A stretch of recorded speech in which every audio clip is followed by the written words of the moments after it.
అవును. సో 2 చాలా important topics చెప్పారు. ఒకటి మన సత్సంగంలో భక్తుల సాంగత్యాన్ని ఏ విధంగా తీసుకోవాలి, అదేవిధంగా మనం మహామంత్రాన్ని జపం చేస్తున్నప్పుడు మాయ నుంచి ఏ విధంగా బయటపడిపోవాలి ఇక్కడ. ఎందుకంటే జపం చేస్తున్నాము, మనకు అన్నీ తెలుసు కానీ సరిగ్గా చేయలేకపోతున్నాం. ఎందుకంటే అనర్థాల వల్ల, మనకున్న అనర్థాల వల్ల ఏమైపోయింది, ఆ జపం అనేది సరిగ్గా చేయలేకపోతున్నాం. అది ఎందుకు అనే దాని గురించి కూడా ప్రభు క్లాస్లో చెప్పారు. అంటే ఒక ధ్రువ మహారాజ్ యొక్క ఒక లీల తీసుకొని దానికి కంపేర్ చేసుకుంటూ చెప్పారనమాట.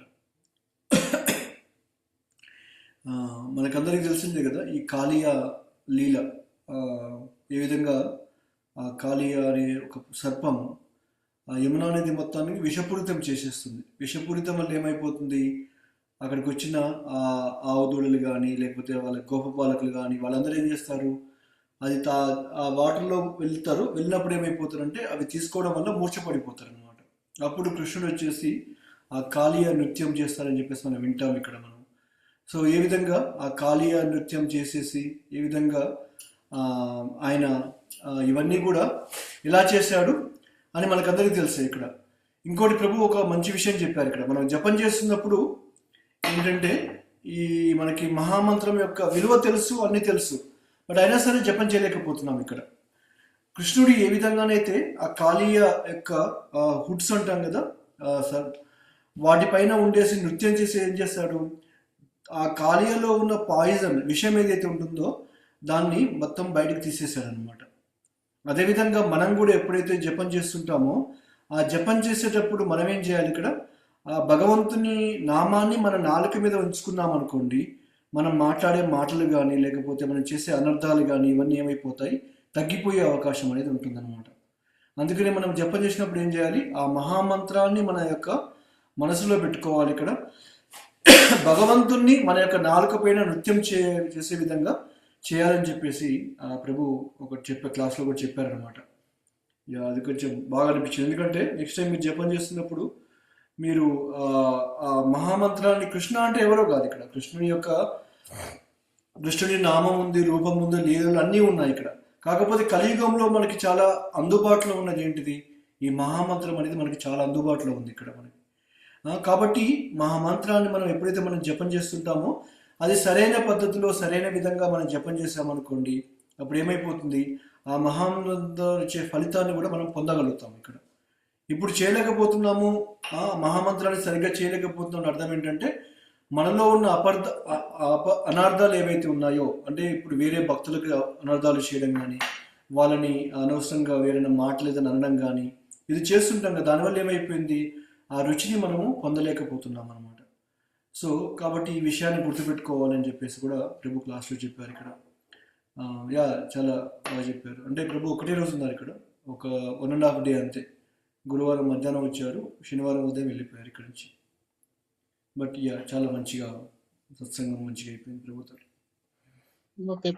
పెట్టండి ప్రభు, కంపల్సరీగా ఎస్ రికార్డింగ్ పెడతాను ఇంగ్లీష్లో, బట్ వినండి. క్వశ్చన్ అంటే మనం డిస్కస్ చేసుకున్న తర్వాత. హరే కృష్ణ. హరే కృష్ణ. హరే కృష్ణ ప్రభు. హరే కృష్ణ. హరే కృష్ణ. బాగా జరిగినట్టుందా ప్రభు? చాలా బాగా అయింది. అదే భక్తులతో షేర్ చేస్తున్నాను. ప్రభు ఏం టాపిక్స్ చెప్పారు, అదేవిధంగా ప్రభుత్వం సత్సంగము ఎలా జరిగిందని చెప్పేసి చెప్తున్నాను ఇక్కడ. రికార్డింగ్స్ కూడా మన గ్రూప్లో పంపిస్తాను, మన తెలుగు సత్సంగం గ్రూపులు మీరు వినొచ్చు. ఓకే, సో మనము ఇప్పుడు ఈ కపిల భగవానుడి ఉపదేశంలో భాగంగా మనకి లాస్ట్ క్లాస్లో ఏం చెప్పుకున్నాం, మనము 9 అధ్యాయాల వరకు కంప్లీట్ చేసుకున్నాం. మనం ఇప్పుడు 9 అధ్యాయాలు ఏమేమి చెప్పుకున్నాము, మొట్టమొదటి అధ్యాయంలో ఇప్పుడు అన్ని సారాంశం చెప్పుకుంటున్నాం. మనము 13వ అధ్యాయం నుంచి ఏం చేద్దామంటే మనము మొత్తం డీటెయిల్గా చెప్పుకుంటూ వెళ్ళిపోతాం. బట్ ఈ ఆల్రెడీ అయిపోయినాయి కాబట్టి మనం ఇప్పుడు సారాంశాన్ని మాత్రమే చెప్పుకుంటున్నాం ఇక్కడ. కపిల భగవానుడు రావడానికి ముఖ్య ఉద్దేశం ఏమిటి, అంతేకాదు మానవ జీవితం యొక్క లక్ష్యం ఏమిటి అనే దాని గురించి మొదటి అధ్యాయంలో చెప్పుకున్నాం ఇక్కడ. అదేవిధంగా అన్ని యోగాల కంటే కూడా జ్ఞానయోగం కానీ, ధ్యానయోగం కానీ, అష్టాంగ యోగం కానీ, ఈ అన్ని యోగాల కంటే కూడా భక్తి యోగమే గొప్పదని చెప్పేసి 2వ అధ్యాయంలో మనం చెప్పుకున్నాం ఇక్కడ. తర్వాత 3వ అధ్యాయం ఏం చెప్పుకున్నాము, భగవంతుని యొక్క లీలలు ఎందుకు గొప్పదైనవి, ఆయన యొక్క జన్మల కర్మలు అనేది ఏ విధంగా గొప్పవి అనే విషయం గురించి 3వ అధ్యాయంలో చెప్పుకున్నాం. భగవద్గీతలో చెప్పినట్టు జన్మకర్మ చమే దివ్యం ఏవం యో వేత్తి తత్వతః త్యక్త్వా దేహం పునర్జన్మ నైతి మామేతి సోర్జన. అంటే ఇక్కడ మనం ఎప్పుడైతే భగవంతుడి యొక్క లీలల్ని యథాతథంగా అర్థం చేసుకుంటామో, ఈ జన్మ వదిలిపెట్టిన తర్వాత మనం ఈ దేహాన్ని వదిలిపెట్టిన తర్వాత మళ్ళీ దేహాన్ని తీసుకోమని చెప్పేసి చెప్పారనమాట దాంట్లో. అంతేకాదు మన జీవితంలో 4వ అధ్యాయం ఏం చెప్పుకున్నాము, మన గురువు అనేవారు చాలా చాలా ఇంపార్టెంట్ మన జీవితంలో. భౌతికమైన వాళ్ళు కాదు ఇక్కడ మనకి, ఎందుకంటే భౌతికంగా మనం ఎన్నో నేర్చుకుంటున్నాం ఇక్కడ. అది నేర్చుకోవడానికి కూడా ఒక గురువుని ఆశ్రయిస్తున్నాం మనం, రైట్? ఎవరో ఒక టీచర్నో లేకపోతే ఒక మెంటర్నో ఎవరినో ఒకరిని తీసుకొని మన భౌతిక జీవితంలో డబ్బులు సంపాదించడానికో లేకపోతే ఉద్యోగంలో ముందుకెళ్ళడానికి కోసమో మనం చాలా మంది దగ్గర నుంచి ట్రైనింగ్స్ అవన్నీ తీసుకుంటున్నాం ఇక్కడ. కానీ మనకు కావాల్సింది భౌతికమైన గురువు కాదు, మనకు కావాల్సింది ఆధ్యాత్మికమైన గురువు కావాలి ఇక్కడ. ఎందుకంటే భౌతికంగా తెలుసుకున్న జ్ఞానం ఏదైతే ఉంటుందో అది ఈ జన్మ వరకు మాత్రమే. మనం ఏదైతే సంపాదిస్తున్నామో, మనకి ఏదైతే డబ్బులు ఉన్నాయో, లేకపోతే మనకి ఏదైతే మనకి ఇల్లులు కానీ ఫ్లాట్లు కానీ మనం ఏదైతే అనుకుంటున్నామో ఇవన్నీ కూడా ఏంటంటే ఈ జన్మ వరకు మాత్రమే ఉండిపోతాయి ఇక్కడ. అందువల్ల భౌతిక జ్ఞానం అనేది ఈ ప్రపంచంలో జీవించడానికి కోసం మాత్రమే ఉపయోగపడుతుంది ఇక్కడ. కానీ జన్మలకు కూడా మళ్ళీ ఇలాంటి జీవితం తీసుకోకుండా ఉండాలి అంటే ఏం చేయాలి? ఒక ఆధ్యాత్మిక గురువుని మనం ఆశ్రయించాలి ఇక్కడ. ఆయన ఆధ్యాత్మిక గురువు ఏం చెప్తారు మనకి? ఈ జ్ఞానాన్ని ఇచ్చేసి ఏం చెప్తారంటే మళ్ళీ ఈ జన్మ మృత్యు చక్రంలో లేకుండా వెళ్ళిపోయేలాగా మనకి అవకాశాన్ని కూడా కల్పిస్తారు అన్నమాట ఇక్కడ. అందువల్ల మనము ఒక ప్రామాణిక సంప్రదాయంలో ఒక గురువు దగ్గర దీక్ష తీసుకోవాలని చెప్పేసి కూడా మనము చెప్పడం జరిగింది ఇక్కడ. అది చాలా చాలా ఇంపార్టెంట్ ఇక్కడ. ఎందుకంటే ఇప్పుడు ఎంతోమంది సాధువులు మన జీవితంలోకి వస్తున్నారు ఇక్కడ. మనకి వాళ్ళ యొక్క ప్రవచనాలు వింటున్నాము, ప్రత్యక్షంగా వెళ్ళి కలుసుకుంటున్నాము ఇక్కడ. వాళ్ళని కలిసినప్పుడు వాళ్ళ దగ్గర నుంచి విన్నప్పుడు ఏమైపోతుందంటే మన మనసు అనేది మారిపోతుంది. ఎందుకు? వాళ్ళు ఒక ప్రామాణికమైన జ్ఞానాన్ని మనకి ఇస్తున్నారు కాబట్టి ఇక్కడ. అందువల్ల మన జీవితంలో ఆధ్యాత్మిక గురువుని తప్పనిసరిగా ఆశ్రయించాలని చెప్పేసి చెప్పుకున్నాం ఇక్కడ. తర్వాత కపిల భగవానుడు తన తల్లి అయిన దేవావతికి జ్ఞానాన్ని చెప్పడం మొదలుపెట్టారు ఇక్కడ మనకి. అంతేకాదు భక్తి యోగమే అన్నిటికంటే ఉత్తమమైన యోగం ఎందుకు అనే విషయం గురించి కూడా చెప్పడం జరిగింది ఇక్కడ. తర్వాత ఏం చెప్పాలి? మన యొక్క మనస్సుని ఏ విధంగా శుద్ధిపరచుకోవాలి ఇక్కడ. ఇప్పుడు మన మనస్సు ఏమైపోయింది? అనేకమైన కల్మషాలతో నిండిపోయింది ఇక్కడ మనకి. అంటే మన మనస్సు మన మాట వినట్లేదు ఇక్కడ. ఎన్నో విషయాలు కృష్ణుని వైపు తప్పిస్తే మిగతావన్నీ కూడా మనం చేసేస్తున్నాం ఇక్కడ. కాకపోతే ఏం చేయాలి? మన యొక్క ముఖ్య ఉద్దేశం ఏంటి ఇక్కడ? భక్తి మార్గంలో భగవంతునికి ఏ విధంగా భక్తి చేయాలి, ఆ చేయాలంటే మన మనస్సుని ఏ విధంగా మన యొక్క కంట్రోల్లో ఉంచుకోవాలనేది ముఖ్యమైన విషయం అనమాట ఇక్కడ. అర్జునుడు అడిగిన ప్రశ్న కూడా ఉన్నాడు ఇక్కడ. ఏమని చెప్పాడు ఇక్కడ? చంచలం హి మనః కృష్ణ ప్రమాతి బలవద్రుణం తస్యాహం నిగ్రహం మన్యే వాయోరివాశు దుష్కరం. అంటే ఇక్కడ గాలినైనా నిన్ను అదుపులో పెడతాను కానీ కృష్ణ, ఈ మనస్సుని మాత్రం ఆధీనంలో పెట్టానని చెప్పేసి అర్జునుడు చెప్పాడు ఇక్కడ. దానికి మనం ఏం చెప్పుకున్నాం? కృష్ణుడు నెక్స్ట్ శ్లోకంలో ఏం చెప్పారు ఇక్కడ? అభ్యాసేనాతో కౌంతేయ అన్నాడు ఇక్కడ. అంటే ఇక్కడ నువ్వు అభ్యాసం చేస్తే అది సాధ్యం అవుతుందని చెప్పేసి కృష్ణుడు చెప్పడం జరిగింది ఇక్కడ. కాబట్టి మన మనస్సుకి ఎంతగా మనం పని చెప్తామో భక్తి మార్గంలో అంతగా మన కంట్రోల్లోకి వచ్చే అవకాశం అనేది కలుగుతుంది అనమాట ఇక్కడ. కాబట్టి ఈ విధంగా మన మనసుని ఏ విధంగా కంట్రోల్ పెట్టుకోవాలి, దాన్ని మన యొక్క జీవితంలో ఏ విధంగా మార్చుకోవాలని చెప్పేసి కూడా ఇది చెప్పడం కూడా జరిగిపోయింది అనమాట ఇక్కడ. ఓకేనా? అది 9 అధ్యాయాలు చెప్పుకున్నాం మనము. ఇప్పుడు ఈరోజు 10వ అధ్యాయంలో ఏంటంటే ఈ యొక్క ఆధ్యాత్మికమైన అనుబంధం ఏంటిది, భౌతికంగా వైరాగ్యం అనేది ఏ విధంగా పొందాలి ఇక్కడ మనకి, రైట్? ఇప్పుడు ఒకటి వదిలిపెట్టాలనుకున్నాం అనుకోండి, ఇంకొక దానిపైన ఆసక్తి ఉంటేనే ఈ ఒక దాన్ని వదిలిపెట్టగలుగుతాం ఇక్కడ. ఓకే, ఇప్పుడు ఒక వ్యక్తికి మందు తాగుతున్నాడు, వాడు సిగరెట్ లేదా తాగుతున్నాడు ఇక్కడ, వాడికి దాన్ని మర్చిపోవాలంటే ఏం చేయాలి? వేరే ఒక ఆవ అనేది వాడు కల్పించుకోవాలి ఇక్కడ. వేరే ఒక అలవాటు అనేది కల్పించుకున్నాడు అనుకోండి, వాడు చేసే తప్పు గురించి బయటపడిపోతాడు అనమాట ఇక్కడ. ఓకేనా? అదేవిధంగా మనం కూడా భక్తి మార్గంలో భగవంతుని పట్ల అనుబంధాన్ని లేకపోతే ఆ ప్రేమను పెంపొందించుకోవాలంటే ఏం చేయాలి? భౌతికమైన విషయాల పట్ల వైరాగ్యాన్ని పెంచుకోవాలి ఇక్కడ. భౌతికమైన విషయాన్ని త్యజించడం అని కాదు ఇక్కడ, మీరు గుర్తుపెట్టుకోవాలి ఇక్కడ. ఓకేనా? వైరాగ్యం అంటే అన్నీ వదిలిపెట్టేసి నేను ఒక రినౌన్షియేట్ లా, అంటే ఒక వైరాగ్యం తీసుకున్న ఒక అన్ని కాషాయ వస్త్రాలు ధరించేసి భౌతిక ప్రపంచంలో ఉన్న వాటిని వ్యతిరేకించుకోవడము, లేకపోతే వాడంటే అయిష్టంగా ఉండడము, అది వైరాగ్యం కాదు ఇక్కడ భక్తి మార్గంలో. భౌతికమైన వైరాగ్యం అంటే ఏంటంటే మనం ఏదైతే ఇప్పుడు మనం అనుభవిస్తున్నామో, ఏదైతే మన జీవితంలో మనము ఆనందాన్ని పొందుతున్నామో అవన్నీ కూడా భగవంతుని సేవలో వినియోగించడమే ఈ వైరాగ్యం అన్నమాట ఇక్కడ. ఓకేనా? అప్పుడు ఏమైపోతాయి, ఆ భౌతికమైన విషయాలు కాస్త ఆధ్యాత్మికంగా మారిపోయే అవకాశం అనేది కలిగిపోతుంది ఇక్కడ.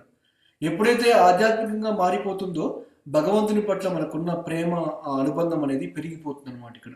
ఓకే, అది ఈ అధ్యాయంలో భగవంతుడు మనకి చెప్పబోతున్నారు ఇక్కడ. ఓకే, సో క్లాస్లోకి వెళ్ళే ముందు మనము మంగళాచరణ ప్రేయర్ చెప్పుకొని మన క్లాస్లోకి వెళ్దాం. ఓకే. ఓం అజ్ఞానతిమిరాంధస్య జ్ఞానాంజనాశలాకాయ చక్షురున్మిళితం యేన తస్మై శ్రీ గురవే నమః. శ్రీచైతన్య మనోభీష్టం స్థాపితం యేన భూతలే స్వయం రూపా కదా మह्यं దదాతి స్వపదాంతికం.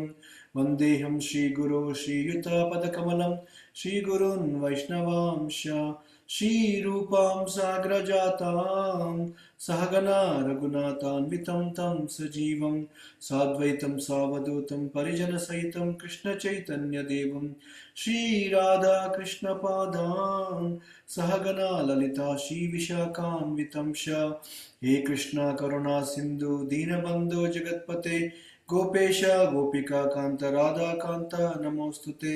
తప్త కాంచన గౌరాంగీ రాధే వృందావనేశ్వరి వృషభానుసుతే దేవి ప్రణమామి హరిప్రియే. నమో ఓం విష్ణుపదాయ కృష్ణప్రస్థాయ భూతలే శ్రీమతే భక్తివేదాంత స్వామినితి నామినే.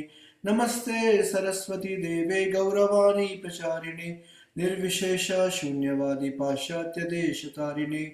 వాంఛాకల్పతరుభ్యస్య కృపా సింధుభ్య ఏవ చ పతితానాం పావనేభ్యో వైష్ణవేభ్యో నమో నమః. జయ శ్రీ కృష్ణ చైతన్య ప్రభు నిత్యానంద శ్రీ అద్వైత గదాధర శ్రీవాసాది గౌర భక్తవృంద. హరే కృష్ణ కృష్ణ కృష్ణ హరే హరే, హరే రామ రామ రామ హరే హరే. హరే కృష్ణ. సో హరే కృష్ణ మాతాజీ. మనసులో మాట ప్రభు, ఇప్పుడు భక్తి చేస్తూ ఉన్నాం ప్రభు, కానీ భక్తి ఇప్పుడు చేయాలంటే ఇంట్లో వాళ్ళ కండిషన్స్ ఏం లేదు, చేయొద్దు అది చేయొద్దు అనరు, ఎక్కడికి వెళ్ళొద్దు అనరు, అన్ని మీ ఇష్టమా అంటారు ప్రభు. మరి ఇంత ముందుకు వెళ్ళలేకపోతున్నాం అంటే కారణం ఏంటి ప్రభు? మాకు ఇంట్రెస్ట్ ఉంది, ఇంట్రెస్ట్ లేకపోవడం కారణం అంటారేమో, అది కూడా కాదు, కానీ ఇంట్రెస్ట్ ఉంది, కానీ వాళ్ళని ఏ ఇబ్బంది పెట్టకుండా మనం భక్తి చేయాలని మేము అనుకుంటున్నాం ప్రభు. మరి అట్లా ఇంకా సత్సంగాలు పాల్గొంటాం కానీ ఇవన్నీ అన్ని ఎక్కువ చేయలేకపోతున్నాం అంటే దానికి కారణం ఏంటి ప్రభు? అంటే మీకు ఇప్పుడు ఒక విషయం చెప్పాలంటే, ఇప్పుడు ప్రభువులు అనుకోరండి, ఇప్పుడు మగవాళ్ళు అంటే ఏంటంటే వాళ్ళకి ఎవరి మీద ఆధారపడే అవకాశం లేదు కాబట్టి వాళ్ళు పోవచ్చు, ఎవరిని అడగాల్సిన అవసరం లేదు ఇక్కడ. అదే మీరు అనుకోండి, మాతాజీస్ అనుకోండి, ఇప్పుడు మీకేంటి ప్రతి ఒక్క దానికి కూడా వేరే వాళ్ళ మీద ఆధారపడిపోవాలి, మీరు ఒంటరిగా వెళ్ళిపోరు ఇక్కడ. ప్రతిదానికి కూడా మనకేంటి వేరే వాళ్ళ మీద ఆధారపడిపోవాలి, ఇక్కడికి వెళ్ళాలన్నా కానీ, గుడికి వెళ్ళాలన్నా, సత్సంగానికి వెళ్ళాలని కానీ అవంతా కూడా ఉంటుంది. కాబట్టి ఏం చేస్తున్నాం మనం ఇప్పుడు, మీరు అలాంటి స్థితిలో మీరు చేయలేకపోతున్నారు. ఇప్పుడు మీరు పురోగతి సాధించట్లేదని చెప్పేసి అనుకోవద్దు ఇక్కడ, మీరు అడ్వాన్స్ అవుతున్నారు భక్తిలో, కాకపోతే ఏంటి ఇక్కడ మీరు భక్తుల సాంగత్యాన్ని తీసుకోలేకపోతున్నారు అంతే ఇక్కడ. బట్ మిగతా అన్నీ జరిగిపోతున్నాయి ఉన్నాయి, మీరు జపం చేసుకుంటున్నారు ఇక్కడ, మీరు రోజు శ్రవణం చేస్తున్నారు, చదువుతున్నారు, భగవంతుని నైవేద్యం పెడుతున్నారు, ప్రసాదాన్ని తింటున్నారు ఇక్కడ, రోజు 16 మాలలు జపం చేస్తున్నారు ఇక్కడ. మీరు చేయాల్సిన దీక్ష తీసుకున్న వాళ్ళు ఎవరైతే ఏమైతే చేస్తున్నారో మీరు కూడా అవే చేస్తున్నారు ఇక్కడ. ఓకే, సో మీరు అడ్వాన్స్ కావట్లేదని చెప్పేసి అనుకోవడానికి ఇక్కడ లేదు ఇక్కడ. మీరు ఆల్రెడీ మీరు పురోగతి సాధిస్తున్నారు ఆధ్యాత్మిక జీవితంలో, కాకపోతే ఏంటి ఇక్కడ కొన్ని పరిస్థితులు అనేవి అనుకూలంగా లేవు. ఇప్పుడు ఇంట్లో అందరు కూడా భక్తులుగా కాలేకపోయారు ఇక్కడ మీకు, అందువల్ల ఏమైపోతుంది, మీరు స్వేచ్ఛగా చేయలేకపోతున్నారు అనమాట. ఇద్దరు ఉంటే ఏమైపోతుంది, భక్తి సరిగ్గా చేసుకుంటూ వెళ్ళిపోవచ్చు, ఇద్దరు కలిసి వెళ్ళిపోవచ్చు ఎక్కడికన్నా కానీ. కానీ ఇప్పుడున్న పరిస్థితులు ఏమైపోయింది చెప్పారు కదా, ఇప్పుడు మనం భక్తుల మళ్ళీ అయిపోయినంత మాత్రం మన ఇంట్లో వాళ్ళందరూ భక్తులు కావాలని నియమం అంటే ఎక్కడ లేదు ఇక్కడ. ఓకే, ఈవెన్ భక్తులు ఇప్పుడు ఇనిషియేషన్ దీక్ష తీసుకున్న వాళ్ళ ఇంట్లో కూడా అందరూ కూడా దీక్ష తీసుకున్న వాళ్ళు ఉండకపోవచ్చు. ఇప్పుడు ఓన్లీ భర్త తీసుకోవచ్చు ఇనిషియేషన్, భార్య తీసుకోకపోవచ్చు, భార్య తీసుకోవచ్చు, భర్త తీసుకోలేకపోవచ్చు, లేకపోతే వాళ్ళ తల్లిదండ్రులు ఎవరైతే ఉంటున్నారో వాళ్ళు కూడా ఈ భక్తి చేయలేకపోవచ్చు ఇక్కడ. కాబట్టి భక్తి అనేది ఎవరికి వాళ్ళది ఇండివిడ్యువల్ అనమాట, సొంతమైనది ఇక్కడ. వేరే వాళ్ళతోని ఎస్ మనకి కొన్ని ఇబ్బందులు ఉన్నాయి, ఇవన్నీ ఉన్నాయి ఇక్కడ, బట్ ఆ ఇబ్బందులు అనేది కూడా ఏంటంటే అది ఎప్పుడు పోతాయి అనేది మనకు తెలియదు ఇక్కడ. బట్ ఈ జన్మలో మనకి ఉంటాయా పోతాయా అనేది కూడా మనకు తెలియదు ఇక్కడ. భగవంతుడు మనం చేసే భక్తి ద్వారా వాళ్ళకి ఏదైనా ప్రేరేపణ కల్పించేసి వాళ్ళని కూడా మారిపోయేసి అట్లీస్ట్ ఈ మార్గంలోకి వచ్చే అవకాశం కల్పించాలనుకోండి, అప్పుడు మన మార్గం అనేది సుగమయం అయిపోతుంది ఇక్కడ. అంతవరకు జస్ట్ మనం చేయాల్సింది ఆ భగవంతుని ప్రార్థించుకుంటూ ఏదో విధంగా మనకి ఏదైతే కష్టాలు ఉన్నాయో, ఇబ్బందులు ఉన్నాయో వీటన్నిటిని కూడా పోగొట్టమని చెప్పేసి కోరుకోవడమే మనం చేయవలసింది భక్తిలో. అదొక్క కోరిక మనం కోరుకోవాలి ఇక్కడ. బట్ మన ప్రయత్నాలు అనేది చేసుకుంటూ కూడా వెళ్ళిపోవాలి మాతాజీ. అదే ఎక్కడికి వెళ్ళొద్దు అనేది ఏం లేదు, మామూలుగా అసలు కండిషన్స్ ఏం లేదు, కానీ ఇంత ఈజీగా చేసుకోలేకపోతుంటే కర్మలు తొలగకపోవడమా మాది అని మన కర్మ అనుకోవద్దు ఇప్పుడు, అది కర్మ మనది కావచ్చు వాళ్ళది కావచ్చు ఇప్పుడు చెప్పాలంటే ఇక్కడ. సో అది ఆ కర్మ సిద్ధాంతం ఎలా అనేది మనకు తెలియదు ఇక్కడ. మనకి ఆ సిచ్యువేషన్లు అలాంటి కుటుంబంలో మనల్ని పెట్టారనుకోండి, అంటే ఏంటంటే భగవంతుడు మేబీ అక్కడ ఉన్నా కూడా చేస్తారా లేదా అని చెప్పేసి పరీక్షిస్తున్నాడేమో మనల్ని ఇక్కడ. మనకు తెలియదు ఇక్కడ మనకి, ఎందుకంటే మనకి ఇంతకుముందు జన్మ గురించి అవగాహన లేదు కాబట్టి ఇప్పుడు ఈ జన్మకు వచ్చినప్పుడు ఎందుకు ఇలా ఇద్దరం కలిసి ఇక్కడికి వచ్చాము అనేది మనకు తెలియదు ఇక్కడ. బట్ అట్లీస్ట్ మనకి అవకాశం అయితే కల్పించాడు భగవంతుడు, భక్తి చేసుకునే అవకాశాన్ని కల్పించాడు కాబట్టి ఇంట్లో వాళ్ళు మనల్ని ఇబ్బంది పెట్టట్టారు కాబట్టి మన భక్తి మనం చేసుకుంటూ వెళ్ళిపోవాలి. అవసరం ఉంటే వాళ్ళకి అప్పుడప్పుడు ఏదైనా చెప్పడానికి ప్రయత్నించడం. అందుకు మాత్రం థ్యాంక్స్ చెప్తున్నాం ప్రభు కృష్ణయ్యకి. Exactly right. Hare Krishna Hare Krishna Hare Krishna Hare Krishna. Okay, so ఇప్పుడు మనము ఈ యొక్క ఆధ్యాత్మిక అనుబంధము, భౌతికమైన వైరాగ్యము ఏమిటనే దాని గురించి ఇప్పుడు మనం తెలుసుకునే ప్రయత్నం చేద్దాం ఇక్కడ. ఓకేనా? సో ఇక్కడ ఈ అధ్యాయంలో ముఖ్యంగా ఏం చెప్తున్నారంటే మనకి ఏం చెప్పాలి, ఇంతకుముందుకు ఆధ్యాత్మికంగా అనుబంధం పెంచుకోవాలి, భౌతికంగా వైరాగ్యాన్ని కూడా మనం స్వీకరించాలన్నమాట ఇక్కడ. అంటే ఈ భక్తియుత సేవ ఏదైతే ఉంటుందో, ఈ ఎప్పుడైతే మనం జ్ఞానం తీసుకుంటామో ఆ జ్ఞానం తీసుకున్నప్పుడు ఈ వైరాగ్యం అనేది మనలో మొదలైపోతుంది అనమాట. వైరాగ్యం అంటే చెప్పాం కదా మీకు, భౌతికమైన విషయాల మీద వైరాగ్యం అంతే తప్పిస్తే భౌతికమైన వస్తువులు కానీ వాటి మీద వైరాగ్యం కాదు ఇక్కడ మనకి. ఓకే, సో మన యొక్క ఈ భక్తియుత మార్గంలో ఈ జ్ఞానంతో ఎప్పుడైతే వైరాగ్యంతో కూడిన భక్తి ఎప్పుడైతే మనం చేస్తామో అప్పుడు మనము ప్రతిదాన్ని కూడా సరైన పద్ధతిలో చూసే అవకాశం అనేది కలిగిపోతుంది ఇక్కడ మనకి. ఇప్పుడు జ్ఞాన మార్గంలో ఉన్న వాళ్ళు ఉన్నారు ఇక్కడ, వాళ్ళు ఏం చేస్తారు ఇక్కడ, నేతి నేతి నేతి అంటారు ఇక్కడ. అంటే ఏంటి, ఇక్కడ ఇది అవసరం లేదు, ఇది అవసరం లేదు, ఇది అవసరం లేదు, ఏది అవసరం లేదు, నేను మొత్తం శూన్యం మీదనే ధ్యానం చేస్తానని చెప్పేసి అంటుంటారు ఇక్కడ. ప్రపంచంలో అన్నీ ఉన్నాయి ఇక్కడ, వాటన్నిటిని ఉపయోగించుకోకుండా ఏం చెప్తారంటే వాళ్ళు, మాకు ఇవేవి అవసరం లేదు, మాకు ఓన్లీ ధ్యానం చేసుకుంటూ వెళ్ళిపోవడం మాకు కావాల్సిందని చెప్పేసి అనుకుంటారు ఇక్కడ.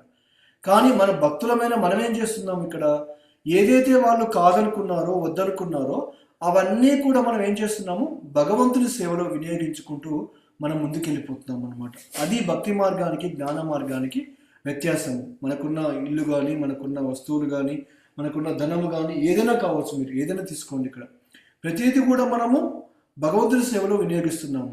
అదేవిధంగా బయట వాళ్ళు ఏం చేస్తున్నారు, వాళ్ళు వాళ్ళ ఆనందం కోసం మాత్రమే వినియోగించడం అనేది జరిగిపోతుంది అనమాట ఇక్కడ. కాబట్టి ఎప్పుడైతే మనం భౌతికమైన విషయాల మీద ఇలాంటి కోణంతో ఎప్పుడైతే మనం చూడడం మొదలు పెడతామో భౌతికమైన ప్రభావం అనేది మన పైన ఎక్కువగా కనిపించదు ఇక్కడ మనకి. సో కాబట్టి ఇక్కడ మనం అర్థం చేసుకోవాల్సింది ఏంటంటే, భక్తిలో మనకి వెళ్ళేటప్పుడు వైరాగ్యం అనేది ఇప్పుడు మన కుటుంబ సభ్యుల మీద కానీ లేకపోతే వేరే వాళ్ళ మీద కానీ వైరాగ్యం తెచ్చుకోకూడదు ఇక్కడ. అరే నాకు భక్తికి సహకరించట్లేదు కదా అని చెప్పేసి వాళ్ళని వ్యతిరేకించుకోవడం కానీ, లేకపోతే వాళ్ళతో ఊరికి గొడవ పెట్టుకోవడం కానీ, ఇవన్నీ చేయకూడదు ఇక్కడ మనకి. ఓకే, ఎందుకంటే అలా చేసామనుకోండి మనకు భక్తికి తోడ్పడకుండా ఇంకా మనకి ఎక్కువగా కష్టాలు వచ్చే అవకాశం అనేది ఎక్కువగా కలిగిపోతుంది ఇక్కడ మనకి. ఓకే, ఇప్పుడు మనకి ఒక రోగం ఉందనుకోండి, రోగం అనేది ఇప్పుడు కొంతమంది చూస్తుంటాం ఇక్కడ, ఊరికినే సిక్ అయిపోతూ ఉంటారు ఇక్కడ. ఓకేనా, ప్రతి వారానికి ఒక 2-3 సార్లు సిక్ అయిపోతుంటారు ఇక్కడ. నెలలో అట్లీస్ట్ నెలలో ఊరికినే ఏదైనా బయట కొంచెం తిన్నా కానీ ఏదైనా తాగినా కానీ వెంటనే వాళ్ళు సిక్ అయిపోతుంటారు ఇక్కడ. ఎందుకు, వాళ్ళలో ఈ యొక్క బలహీనత అనేది ఉందన్నమాట ఇక్కడ. ఆ వ్యాధి నిరోధక శక్తి అనేది వాళ్ళలో లేదు కాబట్టి ఏమైపోయింది, ఆ వ్యాధి అనేది వాళ్ళపైన ఎక్కువ ప్రభావం అనేది చూపిస్తుంది ఇక్కడ మనకి. ఓకేనా, అదేవిధంగా ఈ భౌతిక ప్రకృతి యొక్క ప్రభావం కూడా ఎవరి మీద ఎక్కువగా ఉంటుందంటే, ఎవరైతే భౌతికంగా సుఖపడుకుంటూ వెళ్ళాలని అనుకుంటున్నారో వాళ్ళపైన ఉంటుంది తప్పిస్తే మన నిజంగా మోక్షం పొందాలి అనుకునే మన ఆత్మ పైన కాదనమాట ఇక్కడ మనకి. ఓకే, సో మన యొక్క ముఖ్య ఉద్దేశం ఏంటి ఇక్కడ? నేను భగవంతుని యొక్క ఒకానొక అనుభాగాన్ని అని గుర్తించుకోవడమే మన ఇంపార్టెంట్ ఇక్కడ. భక్తియుత సేవ ఎప్పుడు మొదలైపోతుంది ఇక్కడ మనకి? నేను భగవంతుని యొక్క అంశాన్ని, సూర్యుని యొక్క కిరణాలు ఏ విధంగా అయితే సూర్యుని నుంచి ఏ విధంగా అయితే వస్తున్నాయో మనము కూడా భగవంతుని నుంచి వచ్చాము, నేను భగవంతుని యొక్క అంశాన్ని అని ఎప్పుడైతే మనం అనుకుంటామో అప్పుడు మన యొక్క భక్తి మార్గం అనేది మొదలైపోతుంది అనమాట ఇక్కడ. ఎందుకు? సేవ అనేది మన యొక్క స్వభావం ఇక్కడ. జీవేర స్వరూపోయ్ కృష్ణేర నిత్య దాస్. దాస్ అంటే ఏంటి? సేవ చేసుకోవడం ఇక్కడ. ఇప్పుడు మనము అందరం కూడా ప్రతి ఒక్కరూ ఎవరికొకరు సేవ చేస్తున్నాం ఇక్కడ. కుటుంబానికో, మన భర్తకో, భార్యకో, పిల్లలకో, లేక సమాజానికో, ఉద్యోగానికి వెళ్ళిపోతే ఆఫీస్లోనో ఎక్కడో దగ్గర ప్రతి ఒక్కరూ సేవ చేస్తున్నారు ఇక్కడ. కానీ ఇప్పుడు ఏమైపోయింది ఇక్కడ? మనము ఇప్పుడు ఈ కుటుంబాన్ని, సమాజాన్ని, దేశాన్ని ఇది లేదనుకోండి, ఇప్పుడు అమెరికా లాంటి దేశాలు, ఇప్పుడు ఇండియాలో కూడా కామన్ అయిపోయింది. ఇప్పుడు ఎవరు లేకపోతే ఏం చేస్తారు? ఒక పిల్లినో కుక్కనో తెచ్చుకొని దానికి సేవ చేసుకుంటూ జీవించుకుంటూ వెళ్ళిపోతారు ఇక్కడ వాళ్ళు. ఎందుకు? ఆ సేవ చేసుకోవాలనే గుణం అనేది మనలో ఇన్నేటిగా ఉందన్నమాట ఆల్రెడీ. అంటే ఏంటి? మన లోపల ఆల్రెడీ ఉంది ఇక్కడ. ఆ సేవ చేసుకునే స్వభావం అనేది ప్రతి ఒక్కరిలో ఉంది ఇక్కడ. ఎవరు లేకపోతే ఒక కుక్కనో పిల్లి తెచ్చుకొని కూడా సేవ చేసుకుంటున్నారు అనమాట ఇక్కడ. కానీ మన ఇప్పుడు చేసే సేవ అనేది తప్పుడు పద్ధతిగా చేస్తున్నాం అనమాట ఇక్కడ. ఓకేనా? ఆ సేవ అనేది మనము చేసే వాళ్ళ కోసం చేయకుండా వేరే అందరి కోసం కూడా సేవ చేసుకుంటూ వెళ్ళిపోతున్నాం ఇక్కడ. ఎందుకంటే మన నిజమైన యజమాని ఎవరు? కృష్ణుడు మాత్రమాట. ఆ కృష్ణుడికి సేవ చేసుకోకుండా ఏం చేస్తున్నారు ఇక్కడ? మిగతా వాళ్ళందరికీ సేవ చేసుకుంటూ పోతున్నారు ఇక్కడ. ఇంకొక ఉపమానం ఏం చెప్పుకున్నాం మనం ఇక్కడ? చెట్టుకు మొదట్లో నీళ్లు పోస్తే చెట్టు మొత్తానికి కూడా ఆ పోషకాలు ఏ విధంగా అయితే అందిపోతాయో, మనము భగవంతుడికి సేవ చేస్తామనుకోండి, మిగతా వాళ్ళందరూ కూడా సంతృప్తి పడే అవకాశం అనేది కలిగిపోతుంది ఇక్కడ. ఈ విషయాన్ని మర్చిపోయారు చాలా మంది కూడా. అందుకని ఏం చేస్తున్నారు ఇక్కడ? వాళ్ళు కొమ్మలకి, లేకపోతే పండ్లకో, పూలకో నీళ్లు పోసుకుంటూ వెళ్ళిపోతున్నారు ఇక్కడ. అది నీళ్లు పోసినా కానీ ఎంతసేపు ఉండదు చెప్పండి? అది ఆ నీళ్ళు అనేది ఎక్కువసేపు ఉండవు అక్కడ. అదే చెట్టు మొదట్లో పోస్తే అవన్నీ ఆటోమేటిక్గా నీళ్ళు అనేది అన్ని చెట్టు మొత్తానికి వెళ్ళిపోతాయి ఇక్కడ. మన యొక్క జీవితంలో కూడా ఏం చేయాలంటే భగవంతునికి సేవ చేస్తామనుకోండి, ఆ దేవాది దేవుడైన శ్రీకృష్ణ భగవానికి సేవ చేస్తే ఏమైపోతారు? అందరూ సంతృప్తి పడిపోతారు అనమాట. ఇప్పుడు ఇంట్లో ఒక యజమాని ఉన్నాడు అనుకోండి, ఆ యజమానికి గౌరవం ఇస్తే ఏమైపోతుంది? ఇంట్లో ఉన్న వాళ్ళందరూ కూడా ఆనందపడిపోతున్నారు ఇక్కడ. ఎందుకంటే ఇంటి పెద్ద అతను కాబట్టి అతనికి ప్రాముఖ్యత ఇచ్చేసి అతనికి మర్యాద ఇచ్చేసినప్పుడు ఏమైపోతుంది? అందరూ కూడా సంతృప్తి పడిపోయే అవకాశం కలిగిపోతుంది ఇక్కడ. మన జీవితంలో కూడా మనము భగవంతుని గనక ఆ యొక్క గౌరవం ఇచ్చామనుకోండి, ఇప్పుడు ఆయనే నిజమైన యజమాని, ఆయనకే సేవ చేస్తాను అనుకుని ఏమైపోతుంది? మనం కూడా సంతృప్తి పడిపోయే అవకాశం అనేది కలిగిపోతుంది ఇక్కడ. మనలో ఆ సంతృప్తి లేదు అంటే అర్థం ఏంటి? ఇక్కడ మనము భగవంతుని వదిలిపెట్టేసి మిగతా వాళ్ళందరికీ సేవ చేసుకుంటూ పోతున్నాం ఇక్కడ. అందుకనే ఇప్పుడు కర్మయోగాన్ని వీళ్ళందరూ చేసే వాళ్ళు ఏం చేస్తున్నారు ఇక్కడ? వాళ్ళు భక్తి చేస్తున్నారు ఇక్కడ, గుడికి వెళ్తున్నారు, కోరికలు కోరుతున్నారు, కొబ్బరికాయలు కొడుతున్నారు, ఇవన్నీ చేస్తున్నారు ఇక్కడ. కానీ వాళ్ళ కోరికలు నెరవేరట్లేవు ఇక్కడ. వాళ్ళకి కావాల్సిన ఆనందం దొరకట్లేదు ఇక్కడ. ఒకటి పోతే ఇంకోటి కోరుకుంటున్నారు ఇక్కడ. ఎందుకంటే సేవించే వ్యక్తిని కాకుండా మిగతా అందరినీ కూడా సేవించుకుంటున్నారు కాబట్టి ఇక్కడ. అందుకనే వాళ్ళు ఏం చేస్తారు? ఒక కోరిక పోతే ఇంకొక కోరిక, ఇంకొక కోరిక పోతే ఇంకొక కోరిక, అలా కోరికల వెనకాల పోతున్నారు తప్పిస్తే దానికి అంతం అనేది ఎక్కడ లేకుండా పోయిందనమాట ఇక్కడ. అందుకనే వాళ్ళలో ఆనందం అనేది లేదు ఇక్కడ. అందుకనే వాళ్ళు మళ్ళీ మళ్ళీ మళ్ళీ మళ్ళీ కోరుకుంటున్నారు ఇక్కడ. అదే భక్తి మార్గంలో ఉన్నాం అనుకోండి, ఇప్పుడు భగవంతుని సేవ చేస్తే ఏమైపోతుంది? మనకి ఏమేమి కావాలనో భగవంతుడు ఆల్రెడీ మనకు సమకూరుస్తాడు కాబట్టి మనం ఇక్కడ ఏం కోరుకోవట్లేము. ఇక్కడ భౌతికమైన విషయాల గురించి ఎక్కడ మనం కోరుకోవట్లేము. గుడికి వెళ్ళినా కానీ, మన ఇంట్లో ఉన్నా కానీ ఏమేమి కోరుకుంటున్నాము? భక్తిలో పురోగతి సాధించే విధంగా నాకు అవకాశాన్ని కల్పించమని చెప్పి కోరుకుంటున్నాము ఇక్కడ. భౌతికంగా ఏమీ కోరికలు కోరట్లేము అనమాట ఇక్కడ. అది భక్తికి ఈ యొక్క వేరే బయట వాళ్ళు చేసేదానికి వ్యత్యాసం అదే అనమాట ఇక్కడ. కాబట్టి ఆత్మ సాక్షాత్కారం అంటే ఏంటి ఇక్కడ? నేను బ్రహ్మని, నేనే భగవంతుని, నేనే దేవుణ్ణి అనుకోవడం కాదు ఇక్కడ. నేను కృష్ణుని యొక్క సేవకుడిని అనుకోవడమే ఆత్మ సాక్షాత్కారం ఇక్కడ. కాబట్టి ఈ మాయ ఏదైతే మనకి మాయ ఉందో, ఈ మాయ కూడా ఎవరు? భగవంతుని యొక్క సేవకురాలే ఇక్కడ. మనము మాయకు సేవ చేస్తున్నాం అనుకోండి, భగవంతుడు మనం ఎప్పుడు కాలేమన్నమాట ఇక్కడ. మనం భగవంతుడికి సేవ చేస్తే మాయ సంతృప్తి పడిపోతుంది ఇక్కడ. ఇంతకుముందుకి చెప్పారు కదా, ఇంట్లో ఉన్న యజమానికి మనం సేవ చేసామనుకోండి, ఆ ఇంట్లో ఉన్న కుటుంబ సభ్యులందరూ కూడా ఆనందపడిపోతారు, సుఖపడిపోతారు ఇక్కడ. మనం కూడా భగవంతుడికి సేవ చేస్తామనుకోండి, మాయ కూడా భగవంతుని యొక్క ఒకానొక శక్తి కాబట్టి మాయ ఏం చేస్తుంది? వీడు కృష్ణుని తెలుసుకోవాలనుకుంటున్నాడు ఇక్కడ, భగవంతుని దగ్గరికి వెళ్ళాలనుకుంటున్నాడు కాబట్టి వీడిని నేను ఏమీ ముట్టుకోను ఇక్కడ, వీడిని భక్తి చేసేలాగా అవకాశాన్ని కూడా మనకి కల్పించే అవకాశం అనేది కలిగిపోతుంది ఇక్కడ మనకి. కాబట్టి మనకున్న ఈ అరిషడ్ వర్గాలు ఏవైతే ఉన్నాయో, కామ, లోభం, మద, మాత్సర్యం ఏవైతే ఉన్నాయో, ఇవన్నీ ఏమైపోయిందంటే వీటి ద్వారా మనం ఆనందాన్ని పొందలేము, ఇక్కడ ప్రయోజనాన్ని కూడా పొందలేము, అవి తగ్గించుకోవాలి ఇక్కడ మనకి. మనం తెలుసుకోవడం ఏంటంటే భగవంతుని సేవించడంలోనే నిజమైన ఆనందం ఉందని చెప్పి ఎప్పుడైతే మనం తెలుసుకుంటామో దానిని జ్ఞాన వైరాగ్యం అంటారు ఇక్కడ మనకి. ఎందుకు? జ్ఞానం ద్వారా మనం జ్ఞానాన్ని తెలుసుకొని ఏం చేస్తున్నాము, వైరాగ్యాన్ని పొందుతున్నాం అన్నమాట ఇక్కడ. ఓకేనా? కాబట్టి అందుకనే ఎవరైతే ఈ విధంగా భగవంతుని సేవలో ఈ నిజమైన ఆనందం ఉందని చెప్పి ఎప్పుడైతే తెలుసుకుంటున్నారో అలాంటి వాళ్ళు ఏమైపోతారు, వాళ్ళని మహాత్ములు అని చెప్పేసి అంటారు అనమాట ఇక్కడ. సో కాబట్టి భగవద్గీతలో 2 రకాల వ్యక్తుల గురించి చెప్పారు, సుకృతులు, దుష్కృతులు అనే 2 రకాల గురించి చెప్పారు ఇక్కడ. భగవంతుని సేవించే వాళ్ళేమో సుకృతులు అని చెప్పేసి ఉన్నారు ఇక్కడ. భగవంతుని సేవించకుండా మాయను సేవించే వాళ్ళు దుష్కృతులు అని చెప్పేసి కూడా చెప్పడం జరిగింది అనమాట ఇక్కడ. కాబట్టి మనం ఏం చేయాలంటే ఈ భౌతిక ప్రకృతి యొక్క ఆధీనంలో ఉండేసి మన మనస్సుతోటి భగవంతుని సేవించడం అనేది మనం మొదలు పెట్టాలి ఇక్కడ మనకి. ఓకే, సో ఈ యొక్క ఇప్పుడు మనకి బృందావనంలో చూస్తాం ఇక్కడ ఆ గోపికలు కృష్ణుడు ఎప్పుడైతే పిలవడం జరిగిపోయిందో ఆ అర్ధరాత్రిలో అన్ని వదిలిపెట్టారు. వాళ్ళు అన్ని వదిలిపెట్టేసి ఏం చేస్తారు, భగవంతుని సేవించుకోవడం అని చెప్పేసి వాళ్ళు అందరినీ, కుటుంబ సభ్యులని అందరిని వదిలిపెట్టేసి వెళ్ళిపోయారు ఇక్కడ. వీళ్ళు ఇక్కడ అంటే ఎందుకు, వాళ్ళు ఎవరినైతే సేవించాలో ఆ వ్యక్తి పిలుస్తున్నాడు కాబట్టి వాళ్ళు వెంటనే వెళ్ళిపోయారు అనమాట ఇక్కడ. కాబట్టి మనం అర్థం చేసుకోవాల్సింది ఏంటంటే భక్తి లేకుండా మనము ముక్తి పొందడం అనేది అసాధ్యం. ఓకే, అది ముఖ్యంగా తెలుసుకోవాలి ఇక్కడ. భక్తిలో ఉంటేనే ముక్తి పొందగలుగుతాం ఇక్కడ. మిగతా ముక్తి అన్ని ఏంటంటే మనము జస్ట్ నిరాకార స్వరూపాన్ని పొందేసి అక్కడ ఆకాశంలో ఉండిపోతాం తప్పిస్తే మనము పూర్తిగా గోలోక బృందావనానికో వైకుంఠ లోకానికో పోలేం మనం ఇక్కడ.